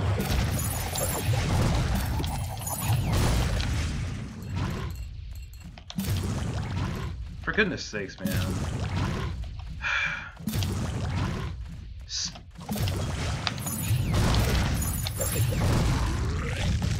That's still the dumbest crap alive. Like, that seriously ticks me off. Autumn Mage throwing tornadoes, Autumn Knight spinning around powerfully, and you have an empowered Hydra here, which, by the way, you can't change the season, so he stays empowered and spams most of the time. Not balanced. I think if my aiming was better, I could have taken care of things. You saw the Autumn Knight. He does a really weird thing where he runs away from you if there's a tornado, runs into the tornado, gets a speed boost from the tornado, and then comes to you. Because of how it makes it hard to hit and remove threats, it's really not fair. It's okay, because I made it out in the end. But you saw, like, I was in a really dangerous situation. I took a lot of damage. The only reason I really kind of survived was because I got a P-guard off and then, like, attacked an enemy. And then I got another P-guard off. And then, again, attacked the Autumn Knight. Because the Autumn Knight, he has to die as soon as possible. Like, seriously, as soon as you can, kill the Autumn Knight. Especially in this kind of room. He needs to be dead. He's too much of a threat. But, yeah. So, I lost a lot of HP. I might start turning on barrier soon just because I don't want to die. I want to make sure you guys see the run go through. Let's see what happens. Nope, no. I hate you, man. Oh, that's... I don't know what... Oh, crap.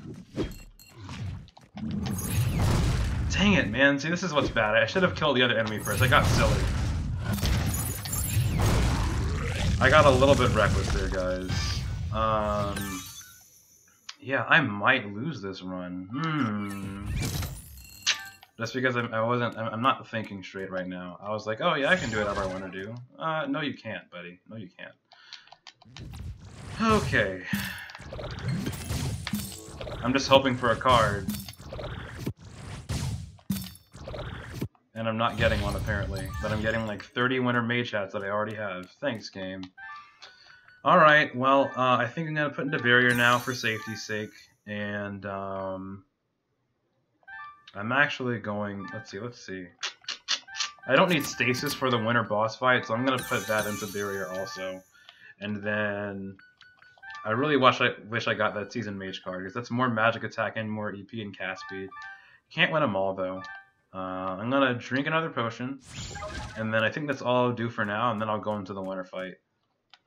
The winter fight is a bit difficult because you can't just, Oh.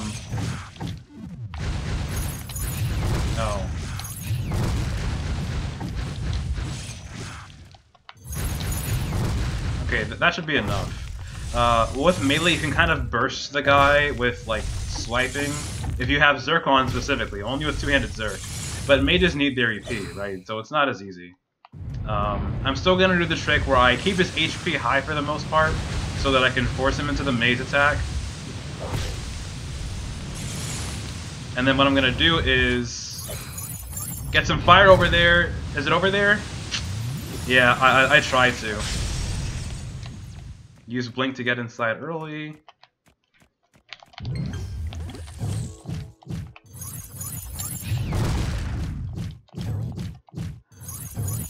Yeah, it's kind of hard because like you need EP. So it's yeah, it's lame. But I can hit this guy from wherever I want to. So that's an advantage.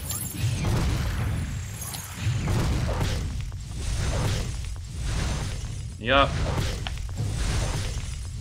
The key to that part is just to stay moving.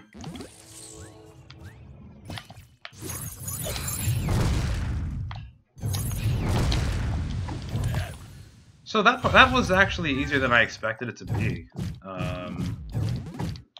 You can't hit winter, so you can recharge your potion off of him if you want to. It's pretty easy.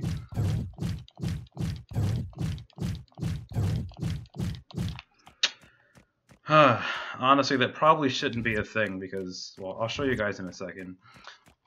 So, that fight wasn't that bad.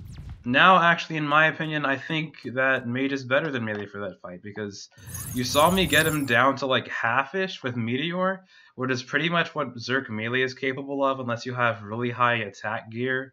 And then during the phases where he's standing still, you just throw meteors at him and he gets hit by fire also, so it's a ton of free damage.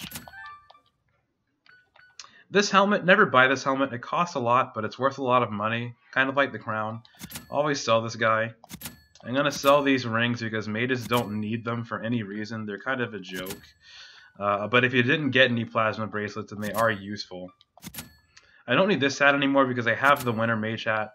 I'll keep this hat around in case I don't get the crystal pumps and I want to use them in a certain boss fight maybe. But for the most part, I'll be using the winter mage hat. So these two guys, top tier for Earthspike and Meteor. And nothing else for me to buy, right? Did I even use Barrier in that fight? I don't think so. Well, there you have it, man. Mages don't even need Barrier. And before I fight Priestess and need Barrier. Oh, dang it, I messed it up. No, I ruined my chance. So what I was gonna do, I'm pretty sure you carry your potion buffs with you between floors.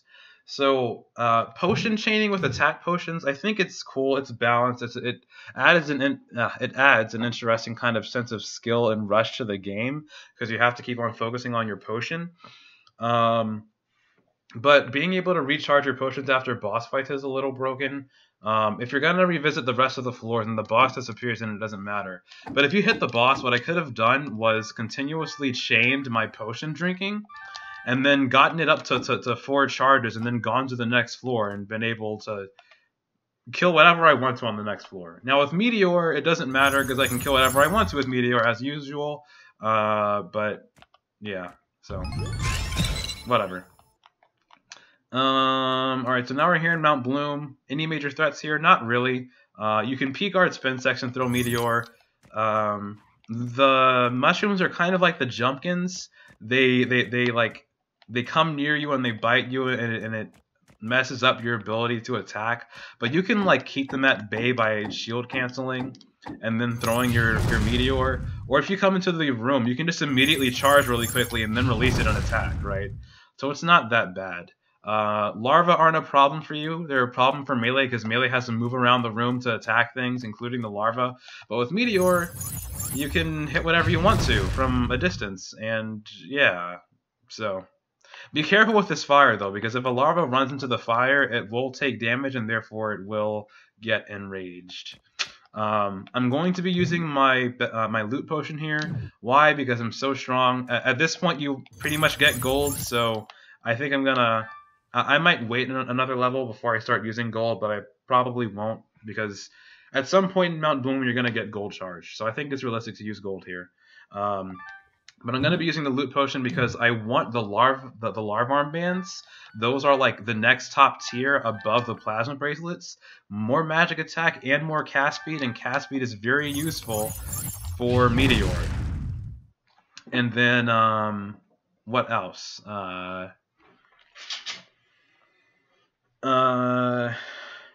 The only really useful cards here are the Tulip cards. Tulip is useful for both Melee and Mage because you can take damage from the hazards, and being able to decrease that DPS is useful, but you don't really need it as much. That's really the only useful card here, though. Let's get into it. Yeah, they're dead. He's dead. Wait for it. And he's dead. Oh, crap! See, that's what I mean. Dang it, man. My potion didn't recharge all the way. Wait, yes it did. Got him.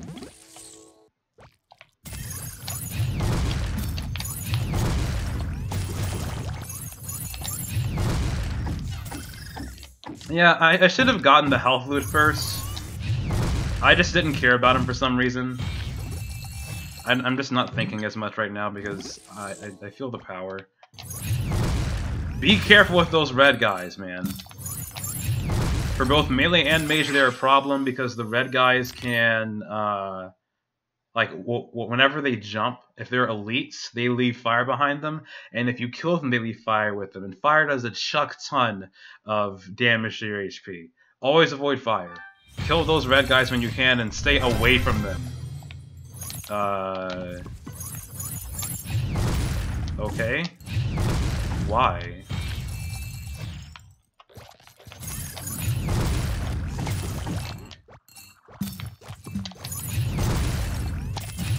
What am I doing? I missed out on that. Dang it, man. I really don't know what I was thinking there, guys. Yeah, I don't know. Alright, so again, this guy's about rhythm. You should have this rhythm if you've completed the Mount Bloom, like, challenge.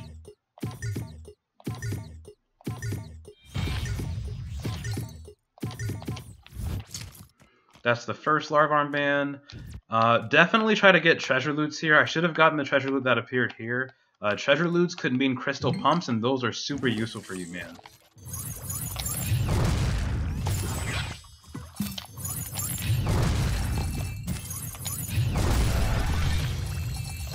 That balanced gameplay. And now that I have this level up, now I would have gotten gold charge. I don't really think it matters right now, though, because I'm strong. Nope. No.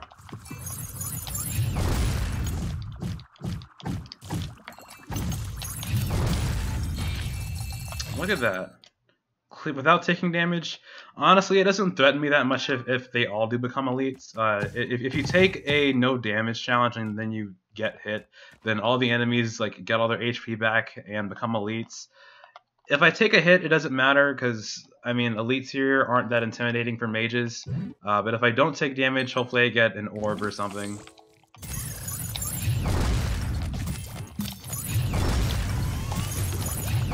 Look at that!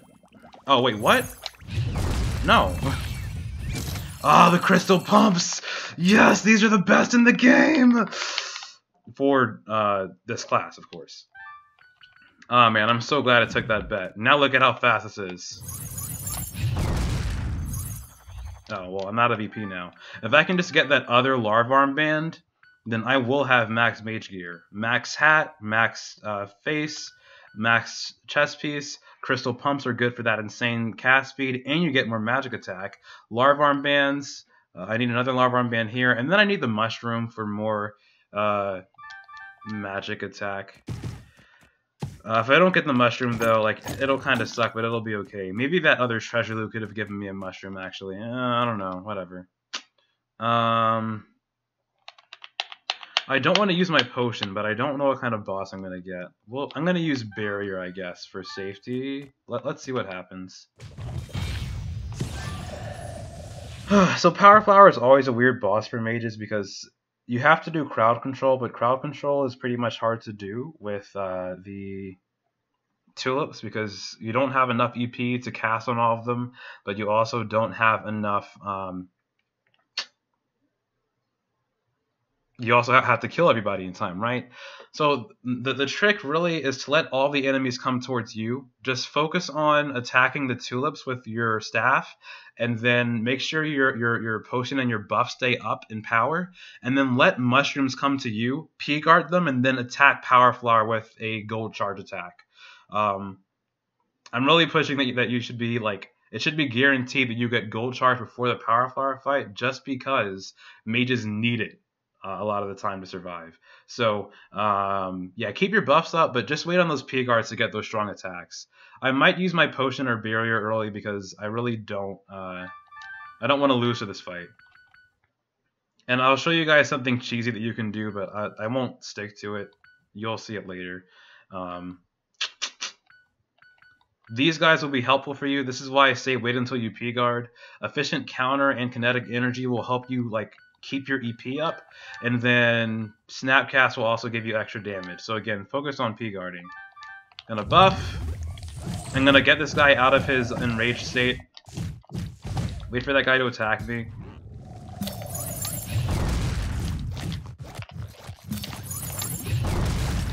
Yep. Keep my buffs up. Yep, and now he's dead. Not dead, but going into his next phase. Keep my stuff up. Drink a potion, because I don't want to die. And I want to keep my potion up, so I'm going to keep whacking this guy. Now, if you're really aggressive, you would P-guard this guy. You would P-guard the orbs for more damage. I'm just trying to keep it safe, so I'm not going to do that. Except for this guy.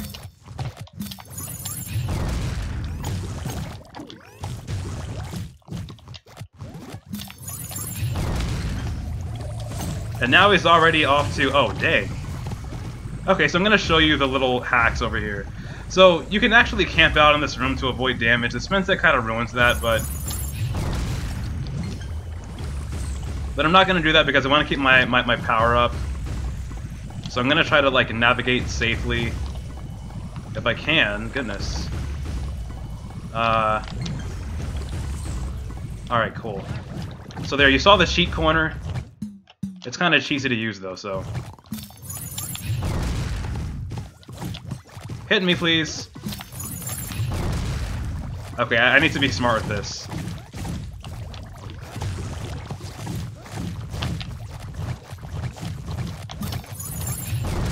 Yeah.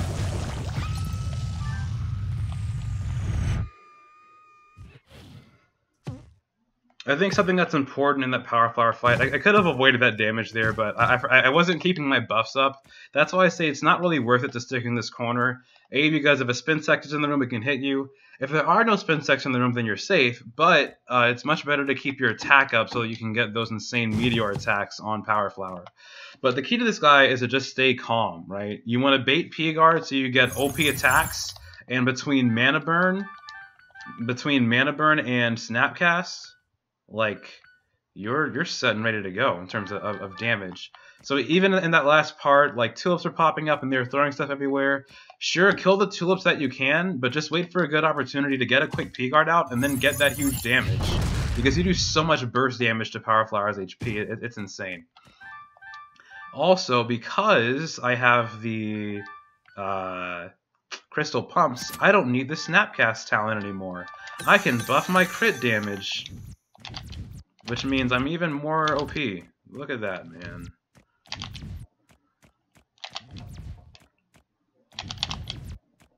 Alright, so let's do our Happy Potion trick. Now, I don't think I need all three for this one. I could probably get away with one, but I'm going to use two for safety. Bear in mind that it does cost money to refund, so be smart about when it is and isn't best to do this.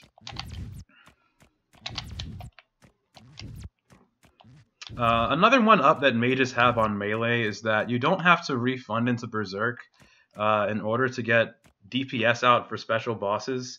Usually you really only need or want gold Zerk for like Tai Ming bosses, excluding Mimic, and Vilya and Black Ferrets too.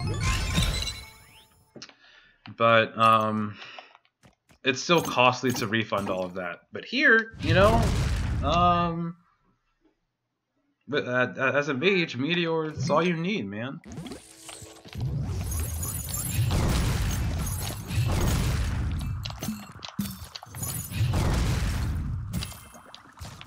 Oh wait, you're alive? Wait, where did you come from, boy? No, calm down. Okay, come to me, Spinsack. Come to me. Come over here. Come up. Yep, right over. Yep. Oh. There we go. Cool. Look at that. S grade? That's easy for mage. Let's get it.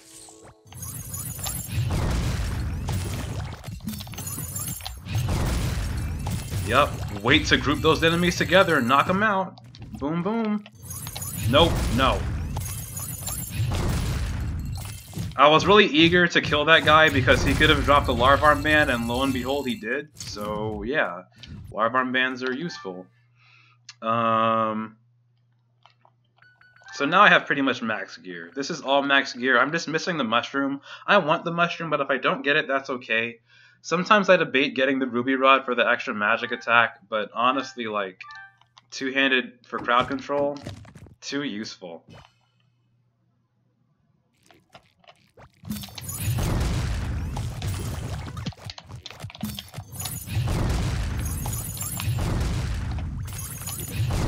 Hopefully I can kill this guy in time, please.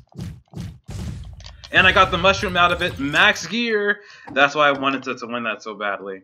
I took a hit. I didn't have to take that hit. I was just being stupid as usual when I take these hits. I think this room needs more time. Again, like, I keep talking about mage being better than melee, but it is. It's just hard to reach like the larva acids and everything in time. There's way too little time. Though, as you saw, like as a mage, I had more than enough time. So I have max gear now. I have the larva armbands. I have the magic mushroom, which is, I think it is actually the best magic weapon you can have overall. And it's two-handed though, so that's even better. I have the crystal pumps for that cast speed. These aren't always the best shoes. For flamethrower, for example, you want the skates instead. But from a lot of classes, crystal pumps are dank. I have the lab coat, winter mage hat for extra damage and stuff. And now that I have all this cast speed from these 3 pieces of gear, I don't need this hat anymore. So I can keep my 25 additional magic attack, right? And then this guy gives you more EP and magic attack. So this is max gear. I'm at a very good point right now.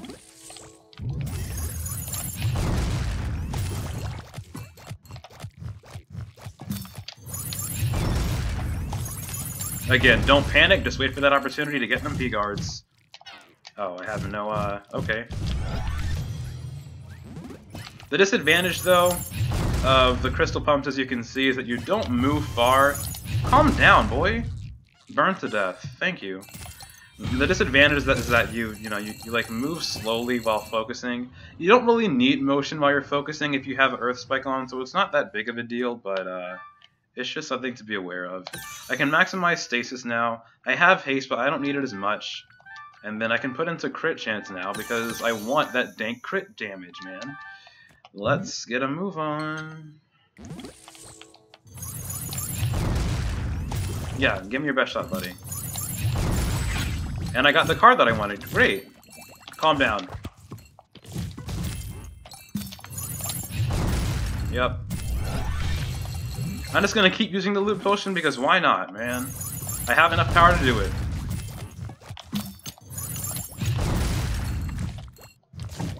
Yeah, you're all too weak, I'm sorry.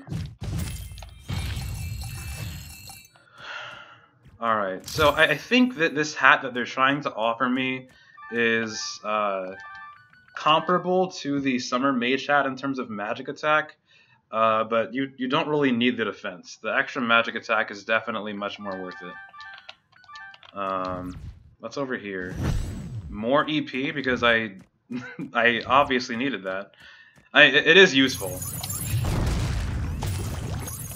It's certainly useful. It just makes me kind of like OP right now.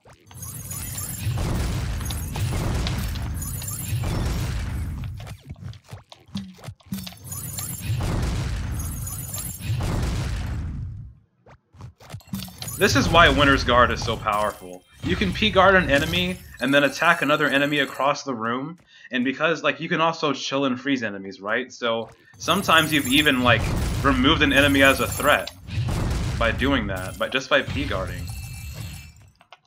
Alright, let's see who's up next. Vilya, probably. Yeah, let's see what happens. It's very important here to get those P-guards because... Oh, dang it, man. Because you get so much more damage out of it.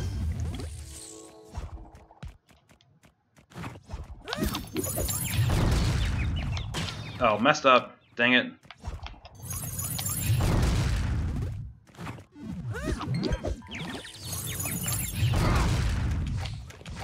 Well, she's pretty much dead now, probably on her next hit.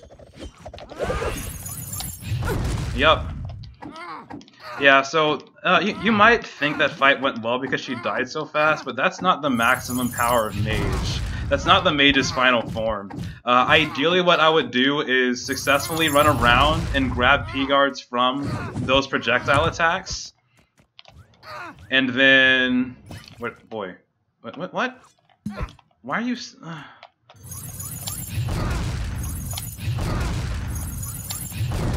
Okay, yeah, sit down. Alright.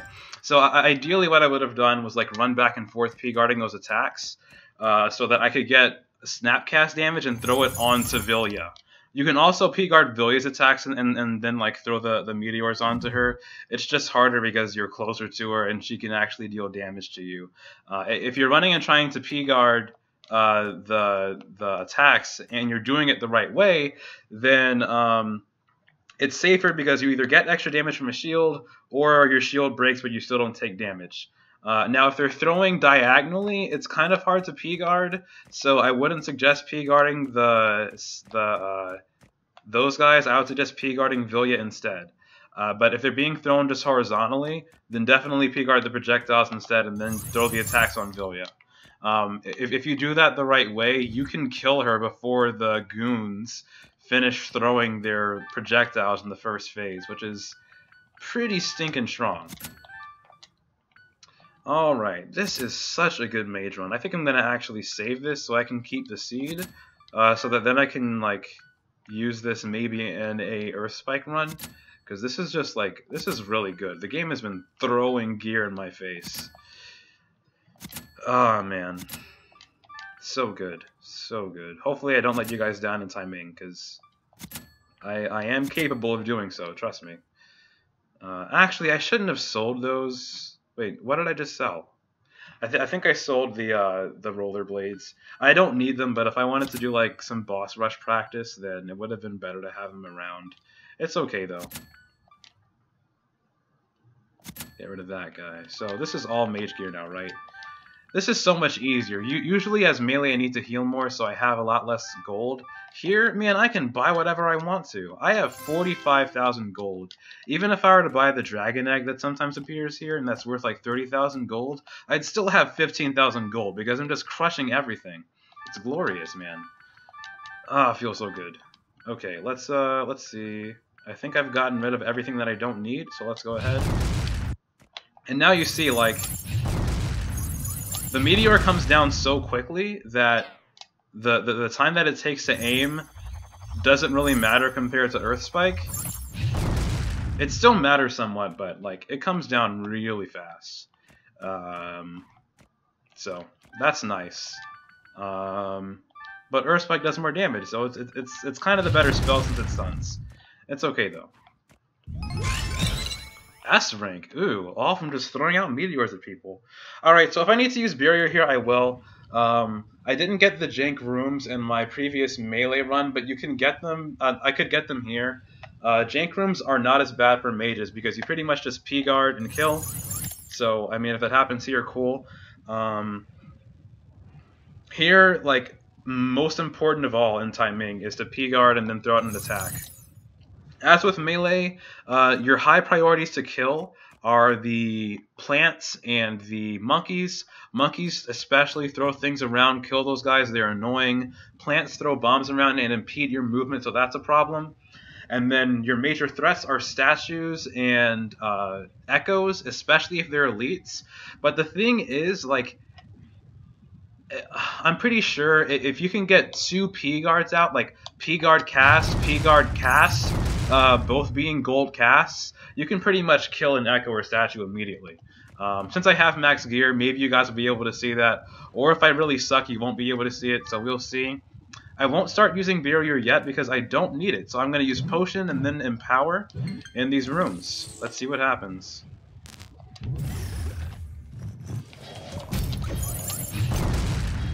I want this loot though. I didn't get it. No, I wanted the loot. Yeah, so you saw that echo, like...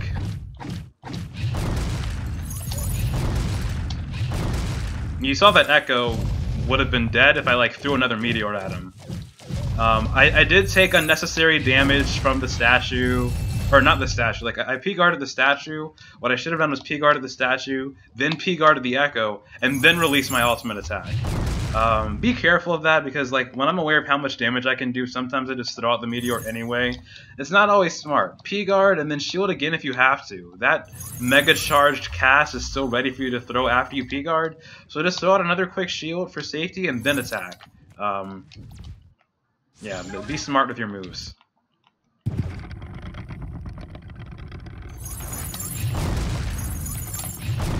So the key to this is just to move around slowly. and like a kind of loop, like a little serpent, a serpent path or whatever, like this. You just move like this. Nice and easy, nice and safe. And then I go back to the beginning and keep doing this. Look at that. So you saw those barrels there, right? In Tai Ming, you can run into barrels, and that's actually a good thing because barrels are free P guards. If I see a barrel going up and down here, I can just run in the way of the barrel, P guard the barrel, and then just shoot any other enemy in the room that I want to shoot. Barrels for melee are a disadvantage because melee has to move across and, like, you know, deal damage to enemies up close. Mages, P guard, and then kill whatever you want to from afar. Snapcast, man, it's strong.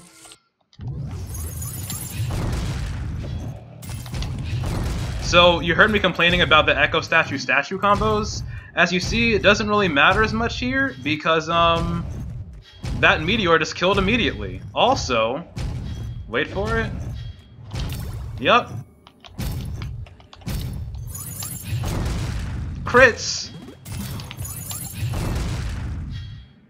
Actually, I don't have to wait for this. I can just, like, kill him now. Yeah, you're gone. Okay. Never get bets in Tai Ming. I'm gonna check it out. Okay, S grade, unless it's gonna be a jank room that takes you a long time, S grade is pretty easy to do, so I take that bet. But unless it's S grade, seriously, never take missions from bishops. Regeneration is usually easy, but if there's like a really strong combo, like if you're melee and there's an elite statue echo statue combo, it'll wreck you. If there's other special combos, they'll wreck you. If you have to avoid taking damage, you're more likely to screw up in an annoying way or in a jank way if you're running into special combos, and then everything in the room becomes an elite, right? And if your feet are heavy as lead, like as a mage, it doesn't really matter, but it's still dangerous for you. As a melee, you need movement, and with that chaotic room there, especially with the echo and stuff, not being able to move around quickly, it's just dumb and screwy in Tai Ming. So S rank is your best bet, but only if you're confident in your DPS and abilities. Potion and power. Oh wow! Did you say balance? Whoa! Look at that, man! I tried so hard there. All right, I'm so sorry. I keep saying that. Maybe it isn't balanced because I mean it's insane power, but I made a post a while back that basically explains why like the game revolves around burst damage, and things are really only good if they do burst damage, not like, you know, being able to kill enemies from afar and stuff, like that's a thing too, but burst damage is the most important thing. To be fair, I can use burst damage specifically because I'm getting, you know, I have you know, these P guards that are giving me this ultimate power, right? Although technically I did just kill like an elite plant and a statue in just one cast from afar, but we're not going to talk about that. Yeah, okay. So this is actually very bad. Yeah, you can sit still. Thanks, mate. And you? Oh. Thanks, mate. So I wanted the worms for this fight. Priestess is actually a very bad boss for Earth Spike and Meteor because your spells cost a lot, and all you're doing is pretty much running around and then dealing hits when you can. The only advantage about Earth Spike and Meteor is that you can like deal damage from afar, but it's just such a long drawn-out fight that it's really hard. I mean, even other spells kind of have a hard time, so Priestess isn't as good as the worms for mages, but if you get the worms, you have to be really good at crowd control and or burst damage, or you'll have a hard time. So Tai Ming is pretty hard in terms of bosses. Nope.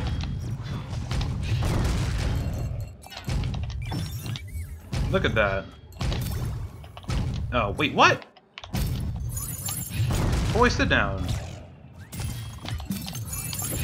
You too. Wait, what?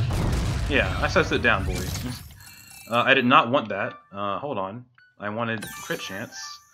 And I'll get rid of these guys, because... Okay, there we go. Alright, much better. Get that good face gear. Do I want the barrier yet? Hopefully not. I don't think I need it yet. Come get me, worm. Yup. Wait, was there a loot? I didn't even see it. Whatever. I don't need it. I have all the power in the world I need right now. Die, please. I don't even need to worry about you. You're just gonna burn. And yes, Earth Spike is even stronger than this. So imagine how better it is. Earth Spike does less damage, but because you can stun enemies, it's quite powerful.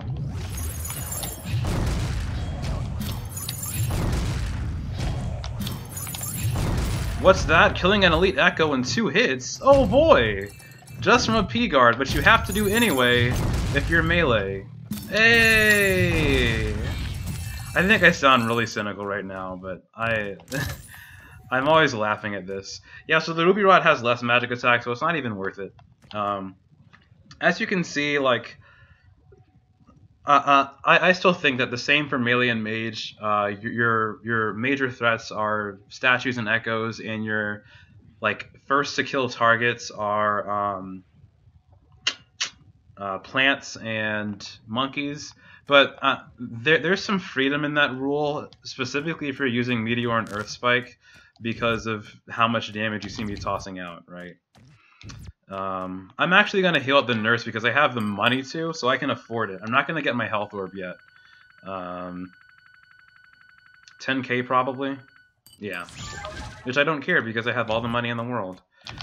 So Priestess is hard. I can't define like a special rule for her. But with melee, you kind of like, specifically two-handed, you have to get gold Zerg. So I'd have to refund, which would suck. I don't have to as a mage because I can't. Or, there's just no reason to.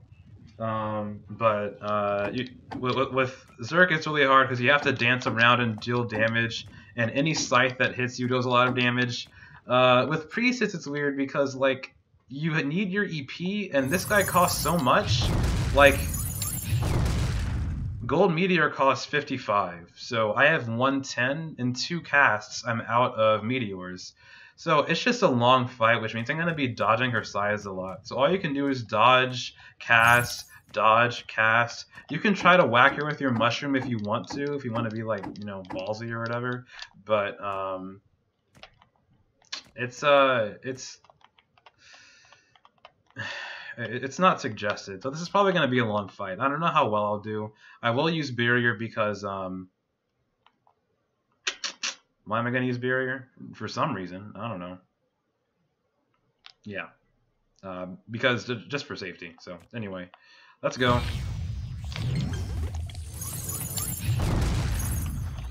Oh, that sucks so much.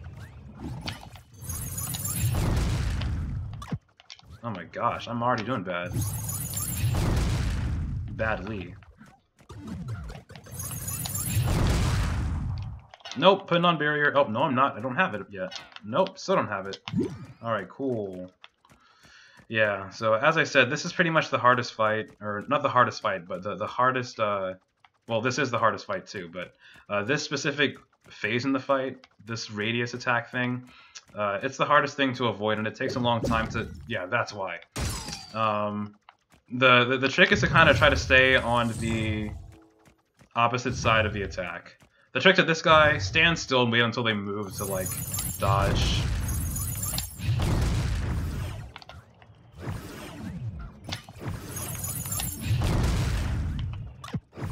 So you might think it... Oh, wow. Why am I... Goodness, man.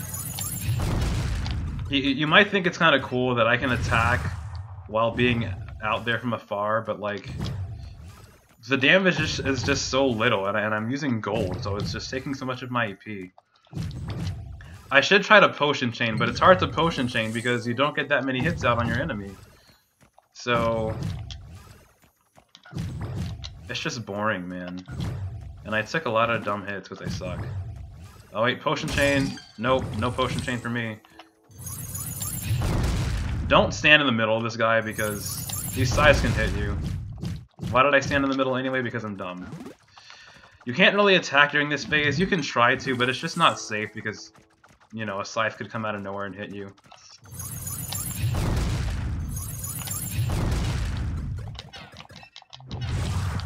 For goodness sakes, man.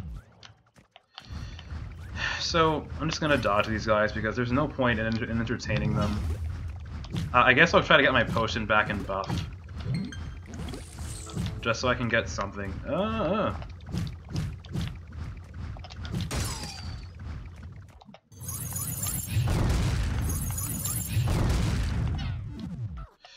Yeah, this is kind of lame. I'm gonna... No, I don't even need berry for this. I just...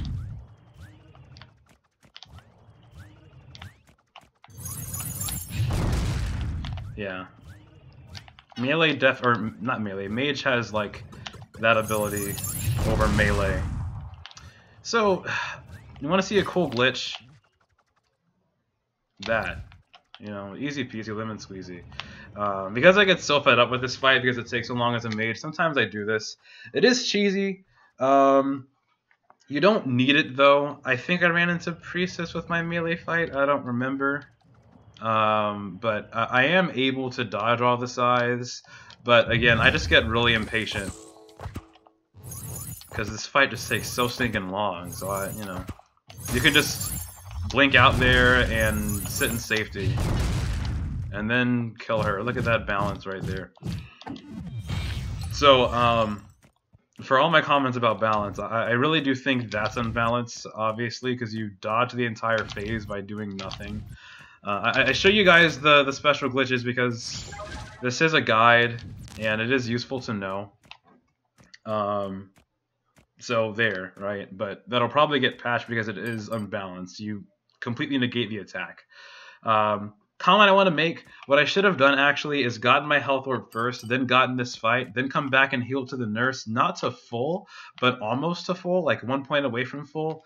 The reason that I say that is because when you're in Tai Ming, it's just so easy to take damage. The health you get from the health orb is so much more powerful than the health you get from a potion. So on the next and final floor, it's just better to leave the health orb as it is to get more HP. I'll be getting a potion, and I don't think that's, you know, it's not going to be scary for me not having a health orb, and I have barrier too. I just haven't really needed it. I haven't used it that much in this run because mages just don't need barrier. Yeah. It's just better to have the health orb.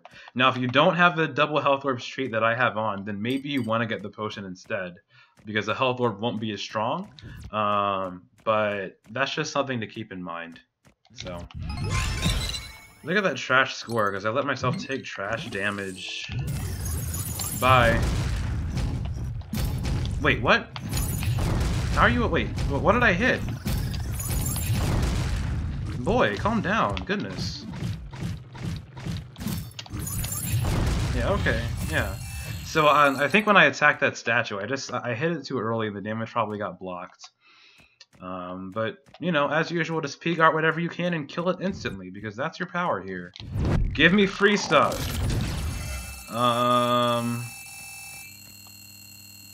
Gold is literally the worst statue gift in the game. But it is free. Who do you think you are, monkey? Seriously. I don't even need gold for you.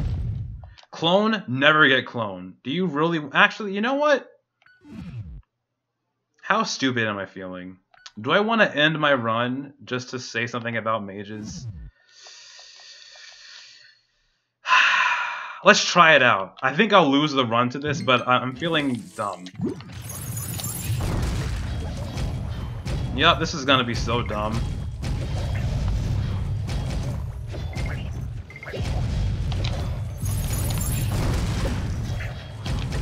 I'm gonna die here. This is why you don't get this ability.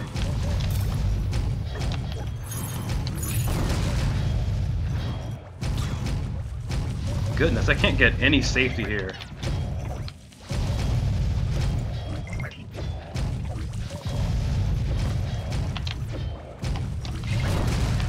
That's one echo gone.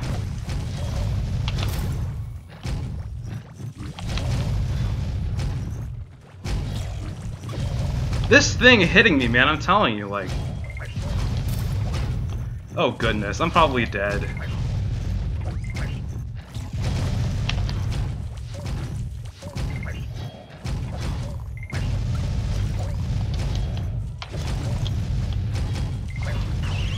I died! Ah, man. Yeah, I just felt like having fun. So that's a good example as to why you shouldn't do that. I think that does need to get rebalanced. What do I want to say to that? I did lose the run there, but all you're going to see is just more Tai Ming enemies, so I'm not really that worried about it. I think you saw enough about what to do in Tai Ming with just like, you know, that build. So I died because I made a stupid mistake, but I was like, man, can I do it? I think the 2 echoes really made it hard to do. Teddy, please rebalance echoes. Like, I think my largest issue there was the echoes and how they home in. You just can't do anything, and even for like Meteor's OP-ness when it comes to handling like enemies in Tai Ming and one-shotting things, you can't really do anything with elite statues and echoes dancing around. So yeah, I was really hoping I could do stuff. I think if it was any other video, I would probably like cut this video out and restart it. But again, like you saw how easily I got through the other part of Tai Ming. The only reason it was hard is because there were two echoes, an elite statue, another statue. Like I knew I was probably gonna lose a run there. So there's a lesson for you guys. So there's nothing else to learn except the mimic fight. So I'll show you guys that. I guess with this build, it looks promising. I don't know. So I had Ice Nova here, so I'm going to respec some things. This is pretty much top gear, but I don't have the crystal pumps here. I will still save this seed, though. So let's see what I have here. I have a lot of money. I'm going to take away from this, put into Meteor. And I'm going to get rid of this guy because I don't need him. I'm going to get this. I don't need Barrier. I can use Stasis. I can use this guy. I don't need Stasis though, so I think what I'll do is I'll actually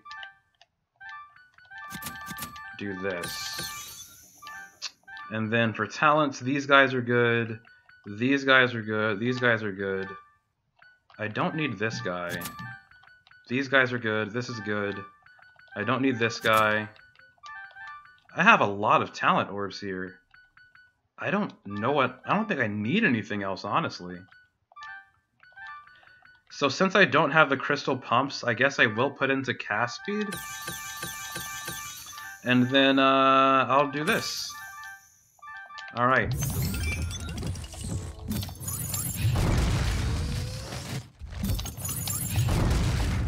Yeah, just P-guard.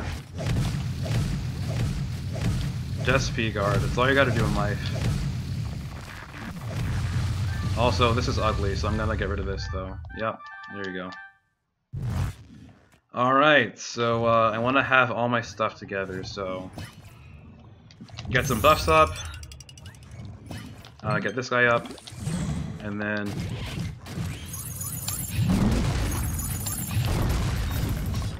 P-guard this. Oh, I missed it. Try this guy. Yup. I P-guard for the cast speed, for the cast power. I think that's enough though. By the way, you can stasis this guy to help you like move around safely if it's a little too chaotic for you.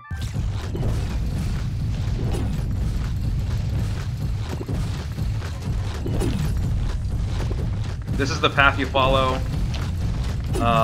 It'll probably take getting used to, but you'll always see me use it when I do my kind of boss guide things or even my arcade guide things.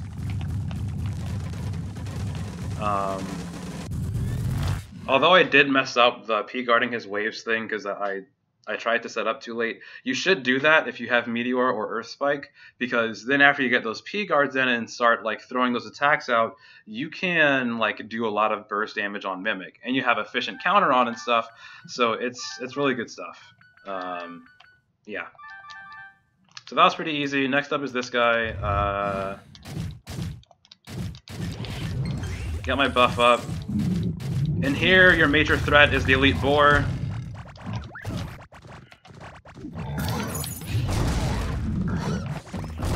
Oh, okay.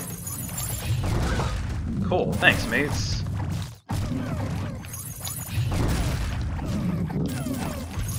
Actually, I don't need to worry about you. Yeah, okay. Aha, Zawarudo. Aha. Boring. Memes. Alright. I'm gonna get my AP back up because it's useful for mages. The cool thing about these shoes is that you move faster with focus instead of slower. Ah. Anyway, I'm gonna... I don't have all day. Come on, hurry up, hurry up. Come on. Boy, give me... Thank you. Kill this guy. And he dies immediately. Yep, get those P guards. So in the previous portion, your major priority was the boar. And then in this part of the fight, your major threat is the block, but he dies easily to Meteor and Earth Spike, so it's not that big of a deal.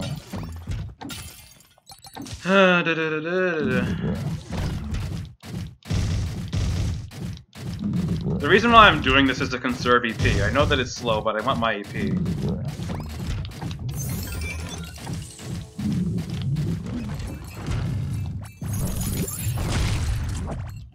Oh, I missed him.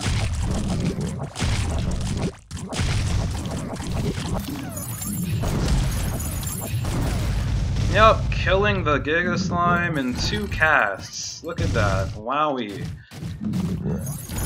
Let's make this go a little bit faster. I think he needs a little bit more of a push. Oh, there we go. Let the Echo come over here. Oh, okay then. That's him dead. That's like the main threat in the room, honestly. There's a Frostling that I gotta be aware of. Frostlings can snipe you, so just be aware of that. Yep. I don't need you. What? I don't need you alive because you can shield people. You're dead. Cool. I'm just kind of killing the major threats one at a time. All the major threats are pretty much gone though, so the next ones are like the tulips. The green slimes can't really do anything, as you can see.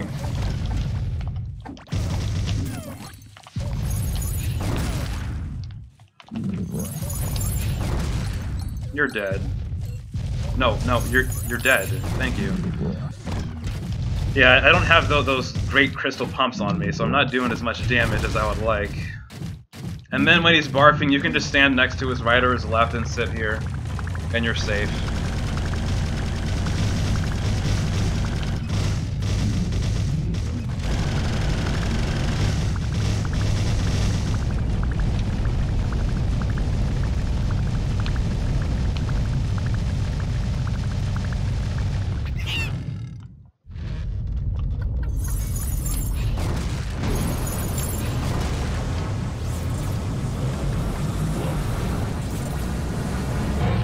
Yep, and there you have it. So the fight's over. So that's it. I really do apologize, guys, for like losing that run, because I could have won it, and you could have seen the end, and you could have seen me beat it, but I got reckless, and I was like, oh man, let's just try it out anyway.